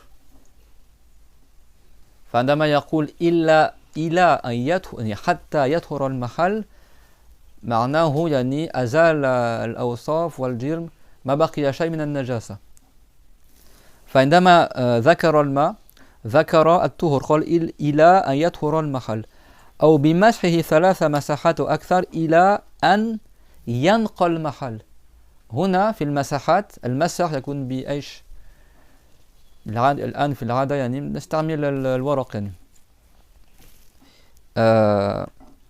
فهنا عندما يمسح بالورقة ويمسح بالحجر مثلا هنا ما قال حتى يطهر المحل لأن الحجر أو الورقة هذا لا يطهر إنما فقط ينظف ينقي المحل يعني فذكر النقاء ولم يذكر الطهار فهنا فقط يزيل يعني جرم النجاسة يمسح حتى يزيل الجرم والأوصاف إذا بقي أثر قليل يعني الذي لا يزيله إلى الماء وصغار الخزف فهذا يغفر عنه عند الشافعية وله أن يختار بينهما يعني إن شاء استعمل الماء وإن شاء استعمل المسح لكن لابد يكون المسح على الأقل 3 مساحات يعني لو أزال الجرم بمسحة واحدة يزيد عليها مسحتين لأن هذا العدد لابد منه إذا احتاج إلى 4 يسن أن يزيد 5 حتى يكون وترا يعني. عند المالكية عند السادة المالكية هم لا يشترطون العدد يكون طالما هو يعني أزال النجاسة يكفي يعني ولو بمسحة واحدة يعني. أما عند الشافعية لابد من 3 على الأقل يعني لو كان ذهب جرم النجاسة بمسحة واحدة أو بمسحتين يعني لابد على الأقل يمسح 3 مرات. Donc on a dit quoi? Soit il utilise l'eau. Et dans votre livre c'est marqué jusqu'à que l'endroit soit purifié. Ça veut dire que ça c'est une règle dans l'école de Shafi'i. La seule substance qui purifie c'est l'eau. Et quand on dit purifier, ça veut dire simplement le sens linguistique nettoyer, c'est bon? Tu sors l'eau, mais l'eau de Javel aussi ça purifie. Là on parle de purifier au sens religieux du terme. Ça veut dire éliminer l'impureté. Ou alors éliminer le hadath, l'empêchement rituel de la prière, c'est bon? Donc dans l'école, je précise, dans l'école de Shafi'i, c'est bon? Dans l'école de Shafi'i, la seule chose qui élimine les impuretés, c'est l'eau. Et éliminer l'impureté, c'est ce qu'on appelle la purification. C'est bon? Donc, quand tu fais l'istinja avec de l'eau, c'est que maintenant ça commence à devenir à la mode, même chez les non-musulmans. Hein. Ils ont découvert ça maintenant, alhamdoulilah, que tu pouvais utiliser l'eau. Maintenant, tu as les toilettes soi-disant japonais ou je sais pas quoi là, où tu as un jet d'eau dans les toilettes, etc. Tu vois. Même chez les non-musulmans, ils commencent à mettre ça à la mode. Donc l'eau, et c'est pas comme il y en a, ils se moquent soi-disant, ils font des vidéos avec du Nutella. Genre la fille elle se met du Nutella sur les bras, ils disent regardez, avec de l'eau, ça étage, c'est n'importe quoi. Le Nutella c'est gras, d'accord, le caca c'est pas comme le Nutella. L'eau ça enlève tout. Hein. Je te pose une question, quand ton enfant il a fait un caca coulant dans sa couche et que tu peux pas juste le nettoyer, tu fais quoi? Tu prends la douche et tu nettoies, n'est-ce pas? Ceux qui ont eu des bébés savent très bien ça. Excuse-moi, mais quand tu nettoies avec de l'eau, il n'y a pas plus efficace que ça pour changer le bébé, quoi. C'est clair? C'est pas du tout comme le Nutella. Faut pas faire, pas parce que le Nutella il est marron que ça veut dire que c'est comme. Il y en a, pour se moquer des musulmans, ils se font des trucs comme ça. En islam, soit tu te purifies avec de l'eau, comme c'est connu chez vous, tu prends une petite bouteille d'eau avec toi, mais c'est pas, tu arrives, comme ils font certains, tu verses l'eau dans ta main et paf. Non, c'est tu verses l'eau sur l'orifice, tu as d'abord l'eau qui coule, tu mouilles ta main pour pas qu'il reste une odeur sur la main, et après tu frottes en même temps que l'eau elle coule sur l'orifice. C'est pas tu prends l'eau dans ta main et après tu mets sur l'orifice, que là, toute l'eau dans ta main elle devient impure. C'est clair? Et ce qu'on a dit tout à l'heure en arabe, c'est que c'est haram de toucher une impureté directement. Par contre, si c'est mélangé avec de l'eau, c'est pas haram. Donc quand tu fais l'istinja en versant de l'eau, c'est pas interdit. Ce qui est haram en islam, c'est dans l'école de Shafi'i, c'est de toucher directement le pipi ou le caca sans intermédiaire. Alors en arabe on dit najas as-surf, yani al-mahda. Et en français c'est marrant parce que en français on dit pur pour dire un truc qui est dénué d'autre chose. On va pas dire il touche l'impureté pure parce qu'elle est impure. C'est compris ou pas? C'est clair? Mais quand tu verses de l'eau, etc., si quelqu'un ou chez la fille par exemple si elle verse de l'eau et en même temps elle frotte, même s'il y a de l'urine qui se mange avec de l'eau ou des restes d'urine, c'est pas haram. C'est clair? Donc soit tu fais comme ça, ou soit tu utilises le papier ou tel que le papier. Donc la seule chose qui purifie c'est l'eau. Donc quand tu utilises l'eau pour l'istinja dans les toilettes, c'est obligatoire que tu fasses partir toute l'impureté. Alors tu ne peux pas faire une enquête avec un miroir pour savoir tout est parti ou pas. Quand toi tu sens شخص لا يجب عليه أن يتحقق من إزالة كل النجاسة بالماء إنما يكفي في ذلك غلبة الظن شخص يغلب على ظنه أنه زال جلم النجاسة كيف يعلم ذلك مثلا إذا كان هناك خشونة بعد ليونة بوجود النجاسة بالعادة اليد تنزلق يعني على الموضع أما إذا ذهب كل النجاسة بعدين في الجلد على الجلد بس ما في شيء يعني غير هذا فتشعر بالخشونة بخشونة الجلد هذا يدل أن النجاسة قد ذهبت. C'est bon? Donc comment tu sais quand tu utilises l'eau ici c'est pas tu laisses une trace d'urine ou de caca non d'accord, tu dois faire en sorte que tout est parti, d'accord, de l'impureté. Mais c'est pas un devoir de vérifier, de faire une enquête, etc. C'est-à-dire toi quand tu penses que tout est parti, c'est bon. C'est clair? Donc les savants ils disent une technique toute simple. Ils disent si tu sens la rugosité après le fait que ça soit lisse, ça veut dire que c'est parti. En gros, c'est-à-dire quand quelqu'un fait l'istinja pour les selles, c'est bon? Quand les selles ils sont présents, quand tu vas frotter avec ta main, tu sens que ça glisse, c'est bon? Parce qu'il y a l'impureté qui est sur la peau, c'est clair? Quand l'eau elle enlève tout, au bout d'un moment après c'est juste peau contre peau, il ne reste plus rien. Et donc quand tu fais peau contre peau, tu sens que ta main elle accroche un peu sur la peau. C'est rugueux, c'est bon? Parce qu'il n'y a plus de substance, il n'y a plus la substance en question, c'est clair? Et bah quand toi tu sens que après que c'était glissant c'est devenu rugueux, maintenant tu sens juste la peau toute seule, bah là tu sais de manière fort probable que toute l'impureté elle est partie. C'est clair pour tout le monde? Ça c'est quand tu fais avec l'eau. C'est clair? Et ça la personne elle le sait de lui-même, c'est quelque chose. Donc ça c'est quand tu fais avec l'eau. Donc avec l'eau il n'y a rien que toléré. Avec l'eau il faut que tu enlèves tout. Il faut qu'il reste ni la couleur ni l'odeur. Bon le goût on va pas tester, mais il ne faut plus aucune caractéristique de l'impureté, ni la couleur, ni l'odeur, et ni le volume, c'est clair? C'est pour ça que dans votre livre c'est marqué jusqu'à que l'endroit soit purifié. Il a ayatul mahal. Et quand on dit purifier, c'est juste avec l'eau. Parce que l'eau, non seulement ça nettoie, mais en plus ça purifie. C'est clair? Et l'istinja, la sunna, c'est de le faire avec la main gauche. C'est bon? Tu verses l'eau avec la main droite et tu frottes avec la main gauche. Pas avec la main droite, sinon on dit que c'est haram de faire. Certains ils ont dit que c'est haram de faire avec la main droite.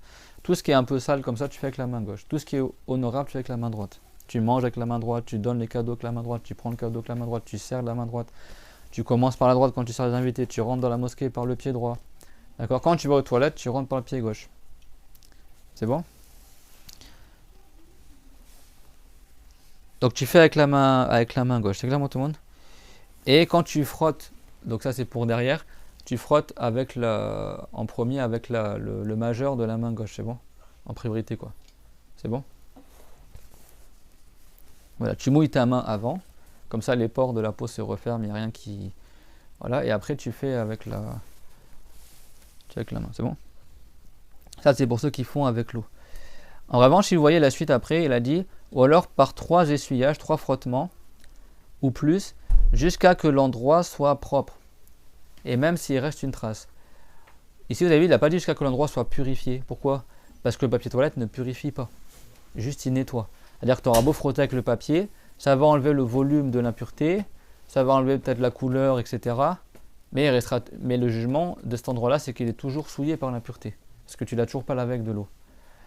Donc, si toi, tu as frotté de sorte qu'il ne reste qu'une simple trace, que c'est que l'eau qui pourra la faire disparaître, ou ce qu'on appelle siral al-khazaf, c'est, vous savez, la terre cuite dans les poteries, ça c'est aussi une substance qui peut être utilisée pour enlever cette trace-là. Mais en gros, globalement, il n'y a que l'eau qui pourra enlever cette trace-là. Et même s'il reste un peu l'odeur ou tout comme ça, mais un truc, même en frottant plein de fois, tu ne pourras pas l'enlever, ou même un peu de couleur, etc. Ça reste toléré. C'est-à-dire que l'endroit, attention, il est toujours impur, mais c'est toléré. C'est clair? Même si tu transpires après, etc., que ça soit la transpiration, c'est toujours toléré. Tu peux prier avec ça, c'est bon? C'est bon?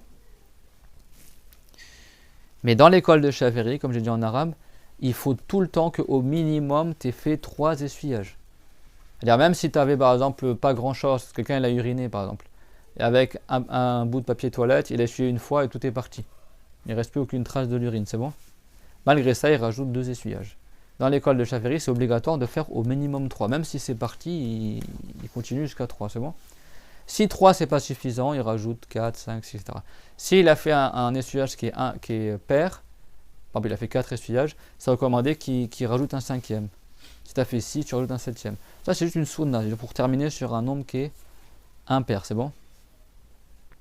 C'est ça parce que chez les Malikites, comme je disais en arabe, parce qu'il y a des Tunisiens aussi, et certains Malikites aussi ici qui suivent le cours, chez les Malikites, c'est pas une condition qu'il y ait un nombre. Si tu as fait disparaître la substance, c'est suffisant, c'est bon? Sinon, chez les Malikites, c'est sunna, le stinja, il y a des détails chez eux, etc. Donc voilà, donc ça c'est des sujets à divergence aussi, c'est clair? Après je vous dis ça parce que c'est déjà arrivé que des gens ils ont appris comme ça, et même ça arrive encore sur les réseaux, tout ça. Des fois il y a des fitnas comme ça entre les gens. Non, c'est faux ce que tu fais, non, la prière c'est pas valable ta prière, ton wudu n'est pas valable. La divergence ça existe dans le fiqh, c'est bon? Donc si quelqu'un il n'a pas appris comme on a vu dans l'école de Shafi'i, peut-être qu'il a appris selon Abu Hanifa, ou peut-être qu'il a appris chez les Malikites par exemple, le fait d'essuyer pour la femme c'est pas valable. Chez les Malikites la femme utilise que l'eau. C'est l'homme qui peut essuyer avec le papier, etc. C'est bon dans le Malikiya, le masakh hazal lirrajul laysa lilmar'a. Inda Shafi'iyya likalayhima. C'est clair, donc faire attention, les sœurs qui, parce qu'elles ont des origines d'Afrique de l'Ouest ou maghrébine, etc., qui disent moi voilà, je suis tel pays, nous c'est Malikite chez nous, donc moi je fais selon Malik. Bah, après, apprends selon Malik. C'est pas tu dis je suis Malikite, après tu fais l'istinja selon Shafi'i en frottant avec le papier, alors que c'est pas que chez les Malikites la femme utilise de l'eau, c'est la urinée par exemple, c'est bon? Donc il faut apprendre. Et ce chapitre-là, si quelqu'un il veut prier selon Malik, il apprend tout selon Malik. S'il veut prier selon Abu Hanifa, il apprend tout selon Abu Hanifa. S'il veut prier chez les Hanbalites, il apprend tout chez les Hanbalites, c'est bon? Mais au minimum, la personne, attention, au minimum, elle apprend au moins dans une école. Bien sûr, c'est très compliqué de maîtriser toutes les écoles. Mais c'est-à-dire que toi, fournis un effort pour maîtriser au moins, ne serait-ce qu'une seule école. Tu sais faire un acte d'adoration de manière valable dans une école. Tu peux choisir l'école que tu veux, c'est bon. Bah après, c'est pas tout le monde qui va t'enseigner toutes les écoles. C'est clair? Donc, c'est pas quelqu'un qui mélange tout, Yanni. Tu choisis l'école et tu apprends bien de la bonne manière dans cette école-là. Pour que l'acte y soit valable. C'est bon pour tout le monde? Donc je répète, quelqu'un il va aux toilettes, c'est bon les enfants? Qu'est-ce qu'il fait? Il a terminé ses besoins. Alors comme ils disent, déjà c'est à la base pour les hommes en particulier, c'est obligatoire que tu t'assures que toute l'urine est sortie. Parce que contrairement aux femmes, il y a des choses, c'est différent chez les hommes et chez les femmes. Des fois, il y a les femmes, elles se moquent des hommes. Des fois, les féministes, tout ça. Ouais, les hommes, ils restent 3 heures aux toilettes, je sais pas quoi, etc. Sachez qu'un homme, c'est pas une femme. C'est-à-dire qu'un homme, l'urine, quand il sort, des fois, même s'il a terminé d'uriner, il reste encore l'urine dans le conduit, donc il doit rester plus longtemps aux toilettes pour être sûr que tout est sorti.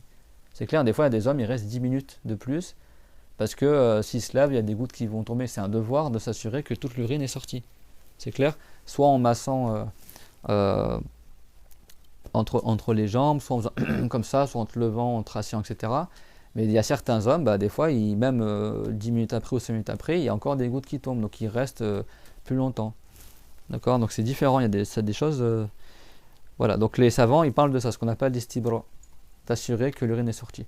Si toi, tu es sûr qu'il n'y a plus d'urine, que tout est sorti, ça reste sunna dans l'école de Shafi'i de faire une cause pour que si jamais il y a l'urine qui est restée, c'est sorti, c'est bon?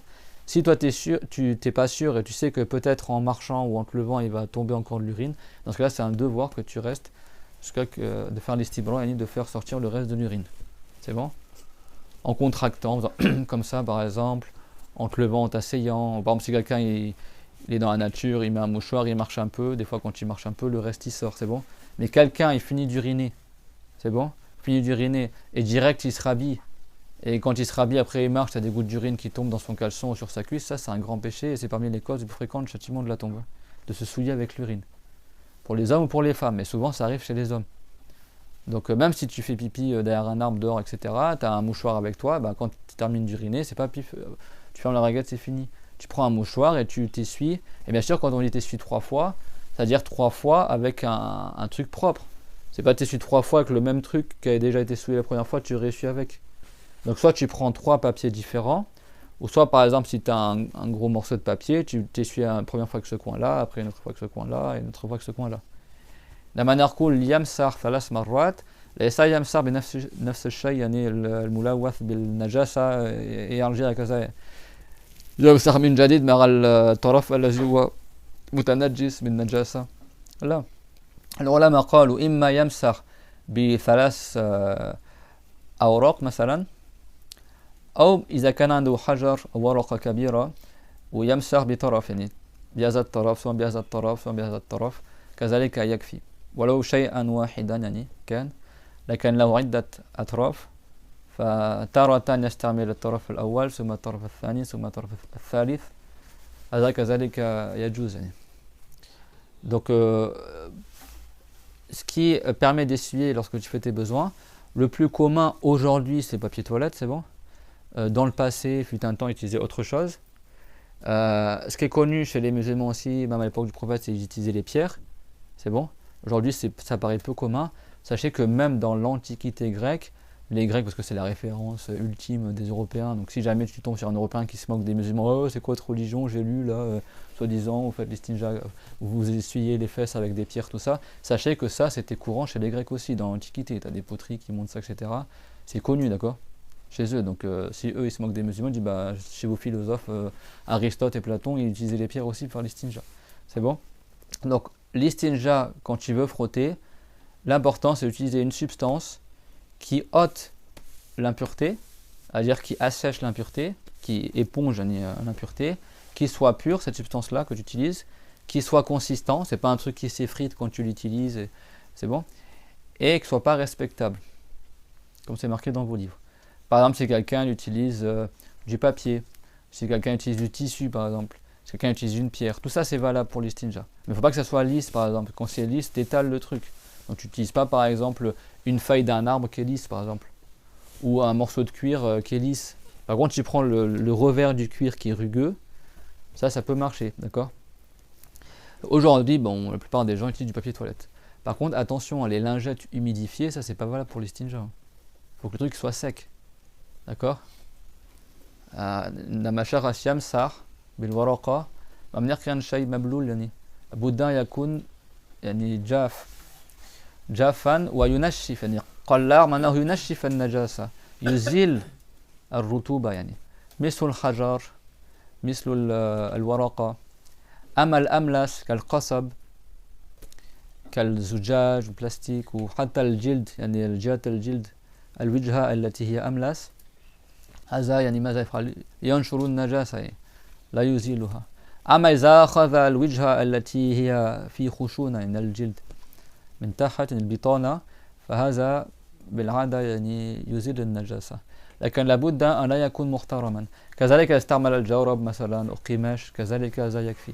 أما إذا كان يتناثر كالتراب هذا لا يكفي، لابد أن يكون جامدا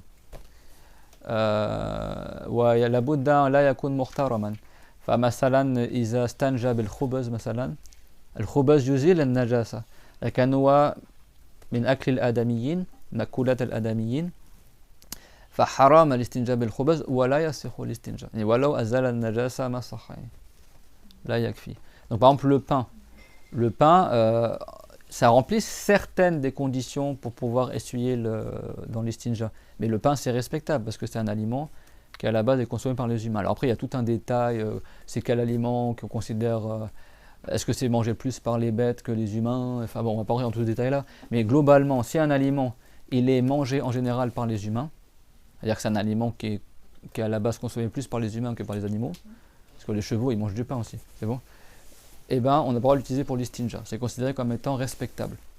Pourtant le pain physiquement il peut enlever l'impureté, c'est bon, mais si quelqu'un il fait l'istinja avec le pain c'est haram déjà parce que c'est un gaspillage de nourriture, et en plus l'istinja n'est même pas valable, même s'il a tout enlevé c'est pas valable.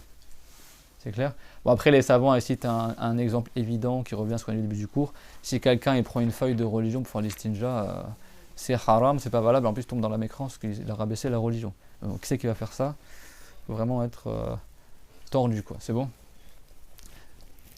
Donc, faire attention, là, ça c'est bon.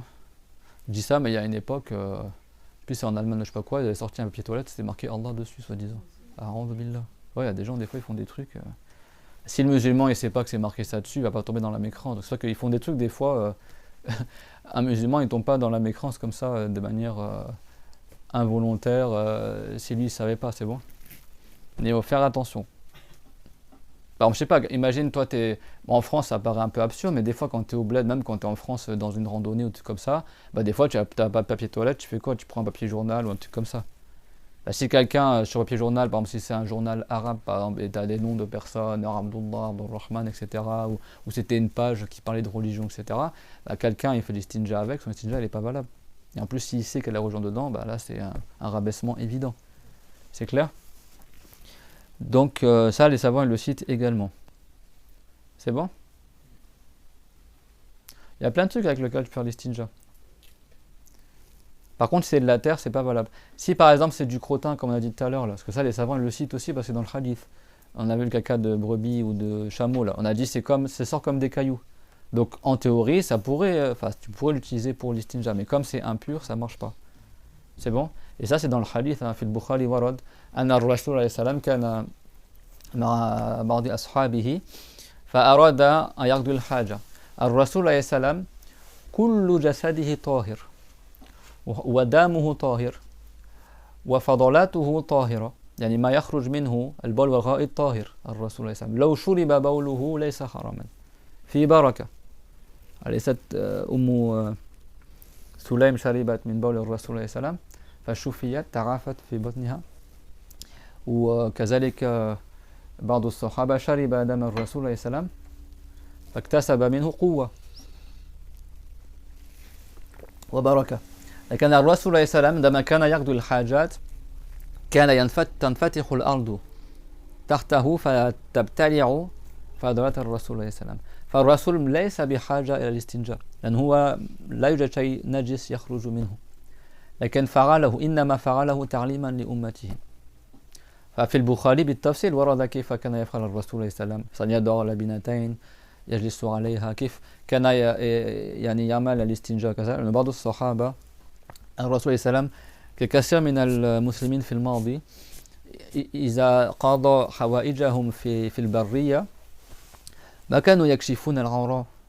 يعني أكيد الشخص يبتعد عن أعين الناس ويبحث عن مكان منخفض يستتر، لكن مع ذلك ماذا كانوا يفعلون؟ الرسول صلى الله عليه وسلم كان يقف على لبنتين يدرجان عليه مثل في الخلاء التركي، وكان في ذلك الزمن القميص أو الإزار يعني ثوب واسع، فيجلس من تحت الثوب يعني ويقضي الحاجة من تحت القميص فلا يظهر العورة. فكان أحد الصحابة على سطح بيته من غير قصد، يعني من بعيد رأى الرسول كان يقضي الحاجة فنظر كيف فعل يعني. لكن ما كان هناك كشف عورة يعني. فمرة الرسول عليه السلام أراد أن يقضي الحاجة فأرسل صحابيا حتى يأتي له ب3 أحجار، فذاك الصحابي رضي الله عنه ماذا فعل؟ وجد حجرة ثم حجرة ثانية ولم يجد ثالثا، فأخذ روثا للبعير فجلبه إلى الرسول عليه السلام. الرسول عليه السلام قبض الحجرين وأسقط هذا الغائط، مع أنه صفته كصفة الحجر، فعلمه ونزل لا يصح للاستنجاء. Dans le Bukhari, c'est rapporté qu'une fois le prophète alayhi salam, il a envoyé un compagnon pour lui ramener 3 pierres pour l'istinja. Le prophète, il est entièrement pur et tout ce qui sort de lui, c'est pur. Le prophète n'avait pas besoin de faire l'istinja parce que son urine est pure, ses excréments sont purs. Et même si quelqu'un buvait l'urine du prophète, il y aurait la baraka dedans. C'est arrivé, une femme compagnon, Sulaym, elle avait des problèmes de ventre. Et vous savez, dans le passé, il n'y avait pas les toilettes dans les maisons comme maintenant. Et ils avaient des pots de chambre. Un arabe, quand il voulait uriner la nuit, ça se faisait aussi chez les Européens, etc. C'est pas un truc. Des fois, tu vas pas sortir dans la forêt la nuit pour faire tes besoins, donc tu urines dans le pot de chambre. Et le prophète, il avait un pot de chambre, mais son urine, il sent pas mauvais, il n'a pas la couleur comme notre urine à nous. Et Sulaym, parce qu'elle est proche du prophète, souvent le prophète il dormait chez elle, etc. Et son serviteur, son enfant, c'était le serviteur du prophète. Après, il y avait un lien de proximité entre les deux. Et elle avait des problèmes de ventre et elle a vu un pot dans la maison, elle a pensé que c'était de l'eau qu'il y avait dedans ou quelque chose comme ça. Et en fait, c'était l'urine du prophète, elle ne le savait pas et elle l'a bu sans le savoir. Et elle a guéri de sa maladie du ventre. Et après, le prophète, il l'a su. T'as des compagnons, ils ont bu du sang du prophète. T'avais un des compagnons, c'était un serviteur du prophète, c'est Abdullah ibn Zubayr, je ne me trompe pas. Le prophète, il avait fait une hijama, c'est quand tu fais la saignée là. Ce qu'ils ont interdit en France là maintenant, soi-disant. Ça, c'est très bon pour la santé, ça éloigne beaucoup de maladies. Et il rassemblait le sang du prophète, qui a été extrait dans un récipient. Et le prophète l'a dit à ce compagnon-là, il a dit, mets-le quelque part où personne ne va le trouver. Donc lui, il part avec le récipient, il cherche où est-ce que je vais mettre tout ça. Puis à la fin, il dit, j'ai qu'à le boire comme ça. Donc il l'a vu. Après, il est revenu au prophète, alayhi salam, il dit, ya Rasulallah, j'ai mis à un endroit où personne ne va jamais le trouver. Et après, le prophète, il a su qu'il l'avait bu, tu vois. Et le prophète, il n'a pas dit que c'était haram, tu vois. Et après, ce compagnon-là, il était très très fort physiquement grâce à ce qu'il a bu du prophète.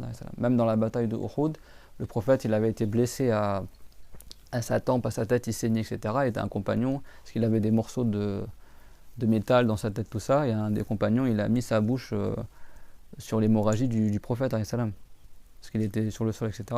Et il en a profité pour avaler certaines parties du sang, parce qu'il y a la baraka dedans aussi. Tu sais, des fois quand tu blesses, bon, nous c'est haram, on n'a pas le droit de boire notre sang, mais des fois, il y en a quand ils se coupent, après ils sucent comme ça, ou pour arrêter l'hémorragie, ou tout comme ça, d'accord. Nous on le fait pas, parce que le sang, pour nous c'est impur, d'accord, notre sang à nous, il est impur. Mais le sang du prophète, il n'est pas impur. Tout le prophète est pur. Même son sang, même. Donc quand il faisait ses besoins, la terre, elle s'ouvrait sous lui, et elle avalait ce qui sortait de lui. Il n'a pas besoin de faire l'istinja parce qu'il n'y a pas d'impureté qui sort de lui. Mais il l'a fait pour nous enseigner. Le prophète, des fois, il faisait des choses juste pour enseigner aux musulmans comment on fait. Mais lui, des fois, il n'a pas besoin de le faire. C'est clair? Et quand il faisait les besoins, les Arabes dans le passé, au Pakistan, d'autres pays aussi, ceux qui portent le pagne ou les qamis, ils avaient des habits amples. Donc souvent, quand ils faisaient leurs besoins, comme c'était le cas aussi pour beaucoup de femmes à l'époque des rois et tout ça en France, là, sans se souiller bien sûr leurs habits, ils faisaient par en dessous de l'habit. C'est-à-dire que le izar ou le qamis Si tu veux voir un peu les qamis que le prophète y portait, vous voyez les grands boubous africains là. Bon, maintenant ils font de nouveaux modèles, mais dans le désert aussi, aussi qui ont des grandes manches sont très amples. Donc bah, ça facilement, tu peux faire tes besoins par en dessous sans souiller ton habit. Tu t'accroupis et tu le mets autour de toi comme ça. Donc c'est pour ça que le prophète des fois, alors la sunna c'est quand tu fais tes besoins, tu cherches un endroit, je parle quand tu es dans la nature, tu cherches un endroit reculé où les gens ne vont pas entendre de bruit ni d'odeur, etc. Tu te caches des gens et c'est sunna de te mettre dans un endroit qui est un peu affaissé dans le sol. C'est bon? Et le prophète, bah, des fois il sortait comme ça un peu en dehors de la ville pour faire ses besoins. Et tu avais un compagnon qui était sur le toit de sa maison, il faisait autre chose, et puis en fait, par coïncidence, de loin, il a vu le prophète en fait qui allait faire ses besoins, quoi. Donc lui, après, c'est lui qui a décrit en fait comment le prophète il faisait. Le prophète il prenait 2 briques, il les posait sur le sol, comme ça il est un peu surélevé, comme les toilettes turques là. Tu sais, t'as deux trucs là pour mettre tes pieds dessus, et après tu t'accroupis, d'accord? T'accroupis comme ça, et tu t'appuies sur le côté gauche.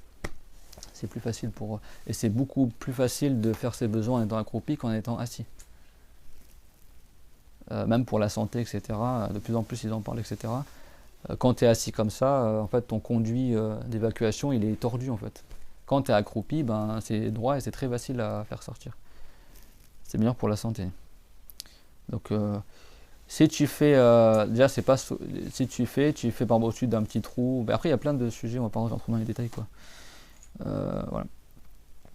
Donc les compagnons et le prophète, ils ont vu comment le prophète il faisait aussi. Le prophète aussi il a expliqué aux compagnons. Et donc quand il a demandé qu'il ramène 3 pierres, le compagnon il a trouvé 1 pierre, 2 pierres, il n'a pas trouvé une 3e. Et il a trouvé un crottin de chameau. Et comme on a vu tout à l'heure, c'est dur aussi comme la pierre. Donc il a pris ça. Et le prophète qu'est-ce qu'il a fait? Il a pris les 2 pierres et il a laissé tomber le crottin, il l'a pas pris quoi. Il l'a fait tomber sur le sol pour faire comprendre que ça c'est pas valable pour l'istinja. Parce que c'est impur le truc. Même si physiquement tu pourrais enlever quelque chose avec. C'est clair tout le monde? Donc il y a des hadiths quoi. Vous avez vu, il a demandé 3.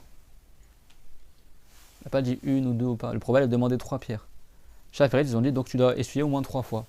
Soit avec 3 pierres différentes, ou soit avec une pierre qui a 3 côtés par exemple, et tu frottes une fois avec ce côté, une fois avec l'autre, une fois avec l'autre, si c'est suffisant, sinon tu rajoutes plus. Mais vous avez vu, sans apparent, si le prophète demande 3 pierres, il n'a pas demandé 1 par exemple, tu vois. Chez les Malikites, ils ont dit l'important c'est que tu as enlevé la najasa, quoi. Même si c'est avec un essuyage, c'est pas une condition qu'il y a 3 quoi. C'est bon. Dans l'école de Chafi'i, même si tu as enlevé, tu dois faire au minimum 3. C'est clair? Donc soit tu prends 3 papiers toilettes différents, ou soit par exemple si quelqu'un a un gros sopalin, je sais pas moi, il frotte avec un côté, puis après avec un autre. Même si c'est avec du papier, une pierre, ou même si c'est mélangé, etc. L'important c'est que tu as utilisé un objet qui est quoi? On a dit quoi? Qari', yani qari' yuzil al-najasa, yunashif, yani laysa amlas, hadha al-murad qari' yani yuzil. Donc déjà on dit quoi? La première condition c'est quoi dans vos livres qui est marqué? Doter la substance. Voilà, on pourrait dire un peu le truc il est abrasif, quoi. C'est-à-dire capable de doter la substance. C'est-à-dire c'est pas quelque chose qui est lisse qui va venir étaler la substance. Tu prends un morceau de plastique, par exemple, tu prends ça, tu vas rien noter dessus, tu vas juste étaler le truc, c'est bon. Il faut quelque chose qui soit un peu spongieux, quoi, spongieux, qui a des pores un peu, tu vois. Comme le cuir qui est rugueux, pas le cuir qui est lisse, mais le côté cuir rugueux. Une pierre, bien sûr, on dit une pierre, ça veut pas dire une pierre qui est lisse, quoi. C'est-à-dire que c'est une pierre qui est rugueuse un peu, c'est bon. Tel qu'un galet qui est rugueux, ou voilà, même un morceau de tissu. Quelqu'un n'a rien pour faire l'istinja, bah, soit il attend que ça sèche, après il se rhabille, et puis plus tard il va trouver l'eau, et puis il va nettoyer avec de l'eau. Ou même si quelqu'un il prend un de ses habits, il enlève sa chaussette par exemple, et il fait avec sa chaussette. Ce qui est haram, c'est de souiller ton corps, d'accord, avec les najasa, c'est bon, ou de souiller l'habit qui va toucher ton corps, c'est bon. Mais si tu t'enlèves ton t-shirt par exemple, imaginons que j'en sais rien, quelqu'un dans la forêt, tu sais, quand c'était le Covid, tu avais la pénurie, les gens ils ont couru pour acheter plein de papier toilette. Parce que comme eux ne connaissent pas les stinjaks de l'eau, c'était limite le truc de survie, c'est bon. Bah, imagine, ça t'arrive des fois, tu es en randonnée en pleine forêt, tu dois faire tes besoins et tu n'as rien pour t'essuyer. Tu n'as pas papier toilette avec toi. Bah, tu prends certaines feuilles d'arbre, ça peut marcher, mais en général, les feuilles ça marche pas trop. Alors, vous te qu'est-ce que tu prends? Tu prends une pierre ou tu prends. C'est clair, tout le monde? Ça arrive, hein, si tu fais des randonnées, etc. Des fois, voilà, tu te trouves coincé. Après, tu sais comment tu fais, quoi. Et faire les besoins dans la forêt, ça se passe toujours en France quand tu fais des randos. Et dans plein de pays musulmans, même ceux qui habitent dans la campagne, tout ça, ils vivent encore comme les compagnons dans certains pays. Ils vont faire leurs besoins dans la forêt ou tout comme ça. Jusqu'à notre époque, c'est pas. Et ça, c'est important de savoir ces sujets-là. Parce que si tu n'as pas payé les toilettes, tu vas rester comme ça, tout bête, c'est pas comment faire l'istinja. Il y a des choses qui remplacent le papier. Tout le monde a compris, ça veut dire quoi? Donc, c'est pas quelque chose qui est lisse. Et c'est pas quelque chose aussi qui s'effrite. Tu vois? القارئ يعني اخترز بذلك شيئين لا يكون أملس ولا يكون متناثرا يعني ليس كالتراب يعني يتناثر يعني تستعمله ف تقول لا يتمسك يعني لا يستمسك يعني si tu prends par exemple, tu sais, des fois tu as la terre un peu séchée, mais si tu frottes avec, elle va s'effriter, elle va se démolir, ça marche pas. Faut un truc qui soit consistant, et même si tu utilises pour frotter, le truc qui reste entier quoi. Donc quand on dit capable de telle substance, ça exclut deux choses. C'est pas la chose qui est lisse. Alors comme le roseau et comme la canne, tu sais quand le roseau c'est tout petit, donc mais tu sais la canne à sucre ou les bambous et tout ça là, ça c'est ce qu'on appelle qasab en arabe. Ça c'est lisse autour. Donc si tu utilises ça pour faire l'istinja, ça va pas marcher parce que ça va étaler, ça va pas ôter, c'est clair? Donc c'est pas un truc qui est lisse. Et ça exclut également la deuxième chose, que c'est pas un truc qui s'effrite quand tu l'utilises. Si tu prends de la terre et tu fais stinja avec, ça marche pas. Parce que la terre, elle va s'effriter, elle est pas consistante, c'est bon? C'est bon? Tahir, il faut que ce soit pur, parce qu'on n'élimine pas une impureté avec quelque chose qui est impur. Donc je prends pas du cuir de porc, par exemple, pour éliminer une najasa, tu prends pas, je sais pas moi. D'accord? Attention aux pieds, là, pour les livres de religion. Et également, il faut que ce soit jamid. Donc c'est pas quelque chose soit consistant, d'accord? Et il faut pas que ça soit humide aussi, c'est pas marqué, mais il faut que ça soit sec le truc. Parce que l'humidité, elle accentue le najasa, c'est bon. Et qu'il soit pas respectable. C'est pas quelque chose qui est un aliment par exemple, ou quelque chose qui est un sujet de religion, une chose comme ça. Donc à hajarin ou waraqin, donc comme par exemple la pierre ou la feuille. Donc même s'il y a de l'eau qui est présente, c'est-à-dire que chez les Javérim, même si quelqu'un il a de l'eau, c'est pas un devoir qu'il utilise l'eau. Il peut, s'il veut, ne pas prendre l'eau et utiliser le papier toilette. Alors le Maliki, il y a la yastahibbun istirmal al-ma fi al-istinja, lanu al-ma kazalika yushrab, lakin laysa haraman wa laysa makruhan istirmal al-ma. C'est bon. Certains savants, ils préfèrent que tu n'utilises pas l'eau. Parce qu'ils considèrent que l'eau c'est un aliment, tout ça, etc. Mais ça ne veut pas dire que c'est haram d'utiliser l'eau ou que c'est déconseillé, c'est bon. Mais chez les Malikites, c'est connu que voilà, l'eau, à la base, ils évitent, quoi. C'est bon. Donc si tu peux utiliser l'eau et la pierre, tu as le droit d'utiliser la pierre ou le papier, même si tu as de l'eau, c'est bon. Mais si tu veux utiliser que l'un des deux, alors le mieux c'est que tu utilises l'eau. C'est bon. Pour l'homme et pour la femme, c'est bon. Chez les Malikites, on a dit que la femme, elle utilise l'eau chaque fois, c'est bon. Tout le monde a compris? Donc l'istinja on le fait avec quoi? Soit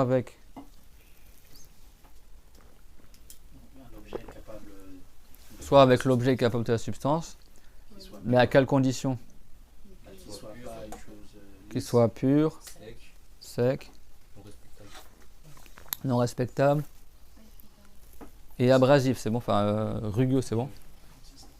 Et aussi il faut que tu fasses au minimum 3 essuyages, c'est bon? 3 massages. C'est clair? Si quelqu'un veut traduire masaha en français, c'est simple. Hein. Masaha, ça donne le verbe masser en français. Donc, t'as pas à prendre la tête, quoi. C'est bon? Et l'eau. Alors, bien sûr, il faut que tu essuies jusqu'à qu'il reste plus rien du volume de l'impureté. Et s'il reste qu'une trace, que c'est que l'eau qui peut l'enlever, c'est suffisant et c'est toléré. C'est bon, même si c'est toujours impur l'endroit. Par contre, l'eau, c'est quoi les conditions pour utiliser l'eau? Oui, bien sûr, bon, ça on l'a pas cité, mais bon, l'eau purifiante, mais c'est quoi qu'il faut faire quand tu utilises l'eau? Très bien, il faut laver jusqu'à qu'il reste plus rien du tout. Là, il n'y a rien qui est toléré, quoi. Parce que l'eau, ça purifie, donc tu purifies tout. C'est clair, mon tout le monde? Alors, parmi les conditions aussi, min shurut al-masah, kazalika la budda an la yantaqila al-kharij min mawdi' al-khuruj, min makhrajihi. Makhraj al-bawl, للرجل هو الحشفة. والمخرج الغائط يعني المكان حيث يسمى المخرج يعني مكان الخروج في الغائط هو ما ينضم بين الأليتين عند القيام ما لا يظهر ومخرج الغائط. طالما يكون البول أو الغائط في هذا الموضع قبل أن يجف له أن يمسح أو يستعمل الماء. أما إذا انتقل إلى موضع آخر مثلا انتقل إلى الألية أو إلى الفخذ فهنا لا يكفي المسح. لا تمسح على الفخذ مثلا خلاص انتقل عن مخرجه ماذا تفعل؟ لابد أن تستعمل الماء. إن يكون هناك نجاسة هنا تزيل النجاسة بالماء. مفهوم الكلام؟ هذا كذلك من شروط المسح. وكما قلنا وقبل الجفاف يعني معناه إذا لم ينتقل من مخرجه البول والغائط لكن جف فهنا كذلك لا يكفي المسح لابد أن يستعمل الماء. فإذن المسح له شروط يعني يكون قبل الجفاف يعني لا يجف بعد الخارج الغائط أو البول وكذلك ما انتقل عن مكان خروجه. Donc également parmi les conditions que ce soit valable de faire avec des toilettes, comme c'est marqué dans vos livres, c'est que la substance, l'urine ou les selles qui est sortie, ou le truc qui est sorti, qui est souillant, il ne faut pas qu'il se soit déplacé de sa zone habituelle de sortie. Alors quand on dit la zone habituelle de sortie, c'est pas juste l'orifice, hein. C'est l'orifice et ce qu'il y a autour, c'est bon. Pour l'homme par exemple, tu as le zizi, d'accord, le gland là, tout le bout du zizi, ça c'est l'orifice habituel de l'urine. Donc si l'urine il a coulé un peu sur le bout, ça, même ça coulait un petit peu, etc. Tant que ça reste dans le périmètre du bout du zizi, et ben le gland, ce qu'on appelle en français, le khashafa en arabe, tu peux essuyer avec du papier, il n'y a pas de problème, c'est bon.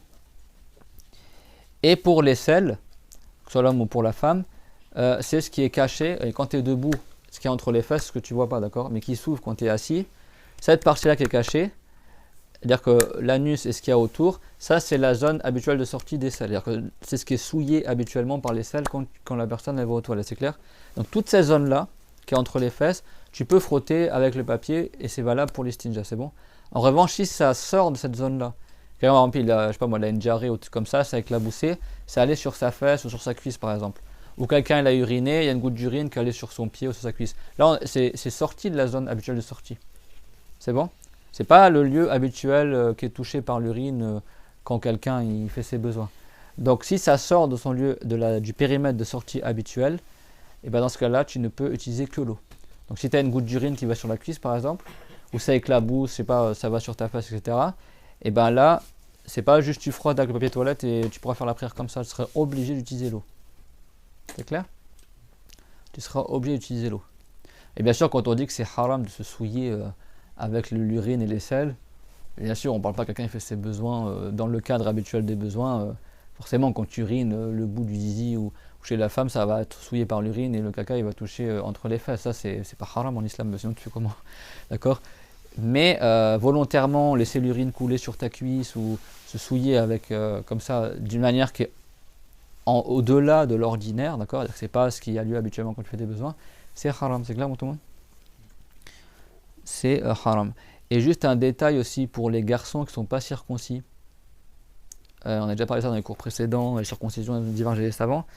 Si un garçon n'est pas circoncis, ça veut dire qu'il a le bout de son zizi qui est recouvert par de la peau, c'est bon. Et des fois, le garçon, tu vois, bon, pour les bébés, quand ils sont bébés, tu vois, si tu as un bébé qui est garçon, tu le verras, tout le zizi, avant que ce soit circoncis, est recouvert par la peau. Donc, du coup, quand il urine, en fait, le trou de l'urine, il se retrouve enveloppé par de la peau, il est dessous, en fait. Donc, l'urine, elle sort, et après, elle va souiller, en fait, le capuchon, la peau qui est dessus, et après, elle sort du zizi, c'est bon?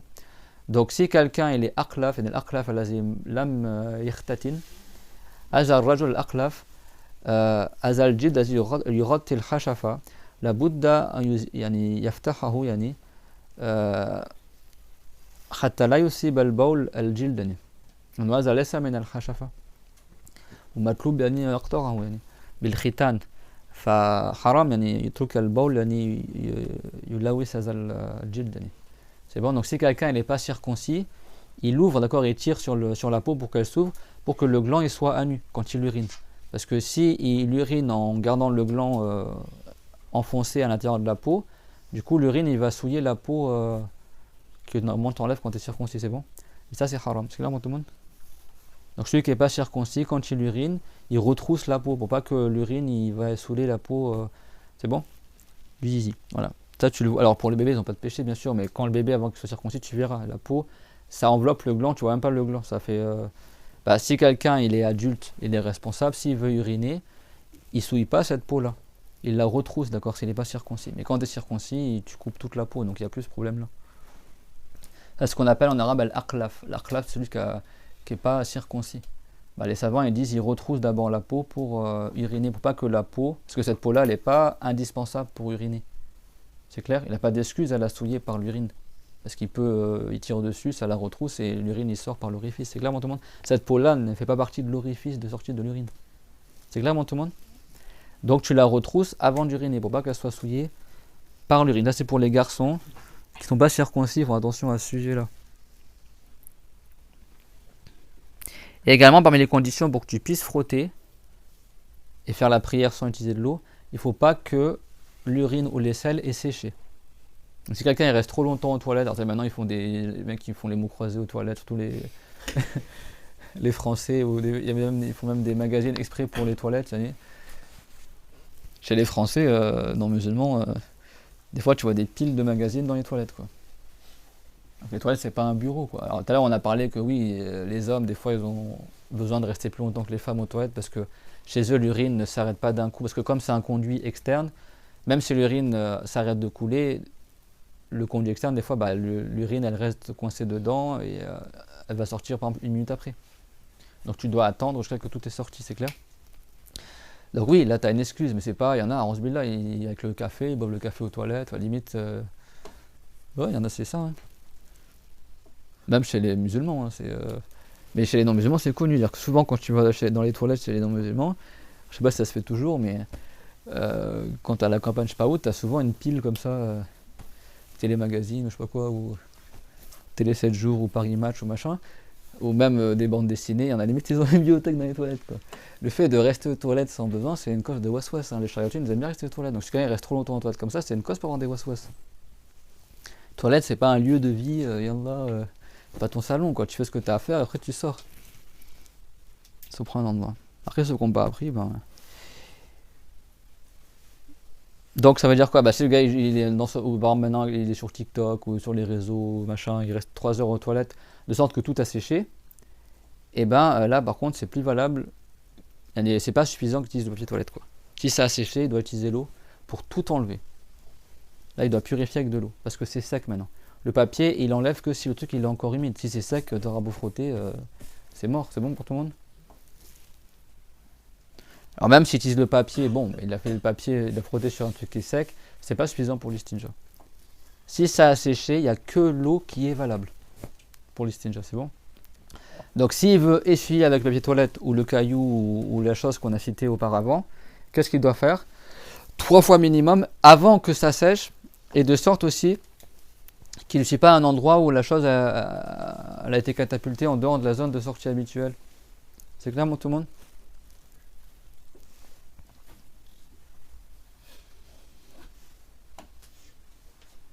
Et pour la femme, c'est pareil, la zone de sortie habituelle, c'est ce qui s'ouvre quand elle accroupit, etc. Voilà, donc, c'est clair, tout le monde?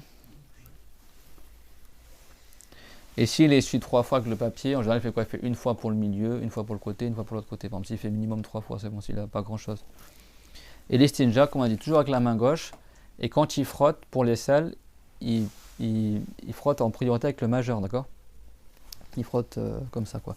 Et il frotte pas avant de verser l'eau. C'est pas il met sa main dessus, après il verse l'eau. D'abord il verse l'eau elle commence à couler, machin, et après avec sa main il aide pour que l'impureté elle disparaisse. C'est clair, tout le monde? Et je répète, c'est pas quelqu'un, il prend la main comme ça, il met de l'eau dedans, et après paf, il met sur l'orifice. Parce que là tu es en train d'aggraver la situation, tu es en train d'éparpiller l'impureté. Parce que ton eau, quand elle va toucher l'impureté, c'est pas de l'eau qui coule, c'est l'eau dans ta main, et que tu fais ça paf comme ça. Cette eau-là elle devient impure, et du coup tu es en train de mettre de l'impureté encore plus, quoi. Alors quand l'eau elle coule, pendant qu'elle coule, donc elle coule par en haut, et en même temps elle est évacuée, et la najasa elle disparaît. Quand la najasa a entièrement disparu, on considère que c'est pur, d'accord? Et ta main, comme tu l'as mouillée avant et que tu frottes en même temps que l'eau elle coule, ta main, il n'y a rien qui reste dessus. C'est bon? Après, bien sûr, si tu veux, tu utilises du savon, etc. Mais si tu as mouillé ta main avant de faire l'istinja, tu as fait avec ta main, tu verras qu'il n'y a rien sur la main, même pas d'odeur, rien du tout, quoi. C'est clair? Voilà, ça c'est la propreté. Et ça, les non-musulmans, voilà quoi, les non-musulmans, beaucoup ils font pas ça. Ils ont de l'urine dans le caleçon, ils se rhabillent, il y a encore de l'urine, tu vois. Le caleçon il est sale, ils font caca, ils se suent mal les fesses, etc. Ils restent toute la journée avec des impuretés, etc. Même tu te sens pas bien physiquement. C'est vrai qu'il y a beaucoup, même quand il y a eu la Coupe du Monde en Arabie, là, bah, dans les toilettes, tu avais les douches, tout ça. Donc du coup, il y a des Anglais ou machin qui ont découvert ça. Bah, après, ils avaient honte, ils disent, mais nous, en fait, on est sale dans notre pays, quoi. Parce qu'ils connaissaient pas, en fait, le fait de... Mais ça, au Japon, même chez les non-musulmans, dans certains pays, ils le font, ça. Parce qu'il n'y a pas mieux que l'eau, hein, pour... Et en France, ça, c'est ça aussi qui est un peu bizarre, c'est qu'en France, avant, il y avait les bidets dans les salles de bain. Et le bidet, c'est justement pour faire l'istinja à la base. Le bidet, tu as le lavabo et le bidet. Le bidet, c'est une sorte de petit lavabo là, qui fait la taille de ça. Chez les grands-parents, maintenant ils en font plus du tout, mais dans les anciennes maisons, jusqu'à les années 60, etc., 70, 80 et tout, c'était encore connu. Dans la salle de bain, tu as toujours le lavabo, tu as la baignoire et tu as le bidet, avec deux petits robinets. Bah, en fait, le bidet, à la base, c'est tu t'assois dessus, tous les robinets, et tu t'essuies les fesses avec. C'est pour faire l'istinja, en fait. Bah, après, dans les familles, le bidet, tu utilises, tu sais, pour... T'as un truc à laver, tu mets un truc vite fait, tu utilises le bidet, etc. Moi, quand j'étais petit, on savait pas ça servait à quoi le bidet. Mais dans toutes les salles de bain, avant en France, tu avais des bidets dans la salle de bain. Maintenant, ça existe quasiment plus. Bah, le bidet, à la base, c'était pour faire l'istinja. C'était pour, justement, se nettoyer les fesses. Enfin, entre les fesses. Maintenant, ça n'existe plus. Donc, ils sont encore plus sales maintenant qu'à l'époque où ils utilisaient le bidet, quoi. C'est des choses, voilà. Mais maintenant, ils font des toilettes japonais ou dans la cuvette, t'as un jet d'eau, etc. Bon, alhamdoulilah que ça commence à... C'est vrai que nous, en tant que musulmans, faut pas qu'on ait honte de ça, quoi. C'est la propreté, c'est l'hygiène. Et c'est une bonne chose. C'est une bonne chose. Voilà, on a terminé aujourd'hui le chapitre de l'istinja. C'est clair? Et l'istijmar, en arabe, c'est quand tu fais avec les pierres. D'accord? L'istinja, on appelle l'istitaba aussi. Al-istijmar ou al-istinja bil-khajar. Faqat tani. Khasun bil-khajar. Al-istijmar min kalimat al-jamar. Al-azi huwa al-khajar. Donc, est-ce que des fois les savants ils parlent de l'istijmar, etc. L'istijmar, c'est quand tu fais l'istinja avec la pierre. La pierre ou telle que la pierre, c'est bon. L'istinja, en général, c'est la pierre avec l'eau. On l'appelle aussi istitaba. Mais l'istijmar, c'est l'istinja avec la pierre, c'est bon. Donc ça, c'est dans l'école de Shafiri. Chez les Hanafites, ils ont d'autres détails. Et chez les Malikites, ils ont d'autres détails, c'est bon. Mais bon, si tu as fait les... En fait, le plus précautionneux dans ça, c'est l'école de Shafiri. Parce que l'école de Shafiri vont te dire que c'est obligatoire de faire l'istinja. Alors que dans d'autres écoles, ils vont dire c'est sunna et c'est du domaine de l'élimination des najasa. Et chez les Hanafites, il y a des cas où c'est sunna d'éliminer un najasa. Si c'est pas beaucoup de najasa avec des détails, tout ça. Il y a des cas où c'est obligatoire pour la prière. Ils détaillent quoi. Dans l'école de Shafiri, et chez les Malikites, c'est pareil aussi. Dans l'école de Shafiri, c'est simple, pas de najasa, tu veux faire la prière, c'est bon. Donc du coup, mais l'istinja, dans l'école de Shafiri, si tu as fait tes besoins, ça a séché, tu t'es rhabillé, tu fais le wudu, et après tu fais l'istinja sans toucher les parties intimes, c'est valable aussi. L'important c'est que tu aies fait l'istinja avant de faire la prière, c'est bon. Donc c'est pas une condition obligatoirement que tu fasses directement après avoir fait pipi ou caca. Mais l'istinja yajibu qabla ad-dukhul fi as-salah. ولو خرج من الخلاء بحيث جف ولم يلوث نفسه بالبول والغائط ليس حراما عند الشافعية لكن إذا أراد الصلاة يرجع ويستنجي. C'est bon tout le monde? Et sachez que dans certaines écoles, toucher le sexe et l'anus n'annule pas le wudu. D'accord? Comme chez les Manikites? Non, chez les Manikites, chez les Hanafites. Chez mon Hakaza? Ouais, des fois je mélange entre Manik et... Ça dépend. L'anus, oui, ça m'anime pas. Oui, l'anus, mais le sexe... chez les Malikites, il toffe al-mar'a ala qol. Chez les Malikites, la femme, le fait qu'elle mette son doigt à l'orifice, selon un avis, ça annule le wudu. Et certains ont dit que ça annule pas le wudu. Et de mémoire, chez les Malikites, le sexe annule, mais pas l'anus. Chez les Hanafites, ni le sexe ni l'anus annule le wudu si tu le touches. C'est bon? Donc ça, c'est objet de divergence aussi, c'est bon? Mais chez les Malikites, il me semble que le sexe annule, mais pas l'orifice. toute façon, l'orifice, il n'y a aucun texte qui dit que toucher l'orifice, l'anus, quoi, ça annule le wudu. Les chaférites, ils ont fait un qiyas, ils ont fait une analogie, ils ont dit, bah, comme pour le sexe, ça annule, donc du coup... Et ça, c'est un sujet divergent, parce que tu as des hadiths où le prophète a dit à un compagnon que toucher son zizi, comme c'est une partie de lui, ça annule pas le wudu. Tu vois, et il y a d'autres textes qui disent que si tu touches ton zizi, il faut que tu refasses le wudu. C'est clair? Donc les malikites, eux, ils vont dire si tu as touché avec l'intérieur de la main ou la tranche de la main, ça annule. Par contre, si c'est le dos de la main, ça annule pas. C'est bon? Chez les Javérites, c'est que l'intérieur de la main qui annule. Chez les Hanafites, tu touches le zizi ou derrière, ça annule pas. C'est bon? Donc il y a des divergences, c'est clair. Et par contre, chez les Hanafites, il y a d'autres choses qui annulent le wudu qui n'existent pas dans l'école malikite ni chaférite. C'est bon, donc c'est pour ça que, bon, après, prenez pas juste ce qui vous arrange comme avis, et puis tout le reste, après... Des questions, ce qu'on a vu? J'ai une question. Ouais. Toucher le pénis, c'est une cause d'annulation parce que, on peut dire que c'est parce que Parce que le texte a rapporté avec ça, voilà. Ok. C'est pas C'est parce tout. que c'est suspicion qu'il y a de l'urine dessus. Non, parce que dans l'école de Chaféry, le fait de toucher Najasa, ça annule pas le wudu. Faire attention à ça, Yanni. Toucher une impureté, ça annule pas le wudu. Ah oui? Non. Ah, Il y a beaucoup de gens, ils pensent ça. C'est haram, mais ça annule pas le wudu. Le prophète, il a dit, celui qui touche son sexe, ça annule le wudu. Il doit refaire, enfin, il a dit man massa dhakarahu falyatawadda. Celui qui touche son pénis, ça annule alors qu'il fasse le wudu. C'est ça qu'il a dit. C'est bon? J'ai une autre question. Istijma, ça prend un H à la fin? Istijmar, avec un ra à la fin. K? Ra. Istijmar, yani. Istijmar. Istijmarun, yani. C'est pas grave les termes en arabe, c'est pas. C'est un peu un plus pour les débutants. Istijmar, yani. I-S-T-I-J-M-A-R. Istijmar. En prononçant le A. Ouais. C'est-à-dire pour résumer, si on se nettoie uniquement avec le papier, Ouais. on peut prier, et si on n'a pas d'eau, s'il y a de l'eau, il faut Non, non. obligatoirement l'eau. Non. Comme on a vu, si quelqu'un, qu'il ait de l'eau ou pas, dans l'école de Chaféry, s'il a voulu juste faire avec le papier, il peut prier comme ça. C'est pas une condition que c'est que en cas de t'as pas d'eau, tu peux faire le papier. C'est bon? Mais eux ils disent, alors le mieux c'est quoi? C'est que d'abord tu enlèves le plus gros avec le papier, et après tu utilises l'eau pour terminer. Parce que comme ça ta main elle touche pas directement, elle touche pas la yatadammar bin najasa. Awalan yastamil yamsakh bil waraqa yuzil al jirm thumma yukmilu yani yutim bil ma yani hazal ahsan. Ça c'est le mieux. Dieu il a fait l'éloge des compagnons qui faisaient ça à Quba, c'est-à-dire qu'ils utilisaient d'abord la pierre pour enlever la substance et après ils terminaient avec l'eau pour enlever la trace. Donc ils faisaient les deux, ça c'est le mieux. Si tu veux faire les deux, tu fais. Si tu veux faire juste un des deux, le mieux c'est utiliser l'eau, parce que l'eau ça purifie. Mais si tu n'as pas d'eau, tu peux essuyer avec le papier, et même si tu as l'eau, tu peux utiliser avec le papier. Mais à condition que ça n'a pas encore séché. C'est pas un cas d'urgence le papier, quoi. C'est tout enlevé.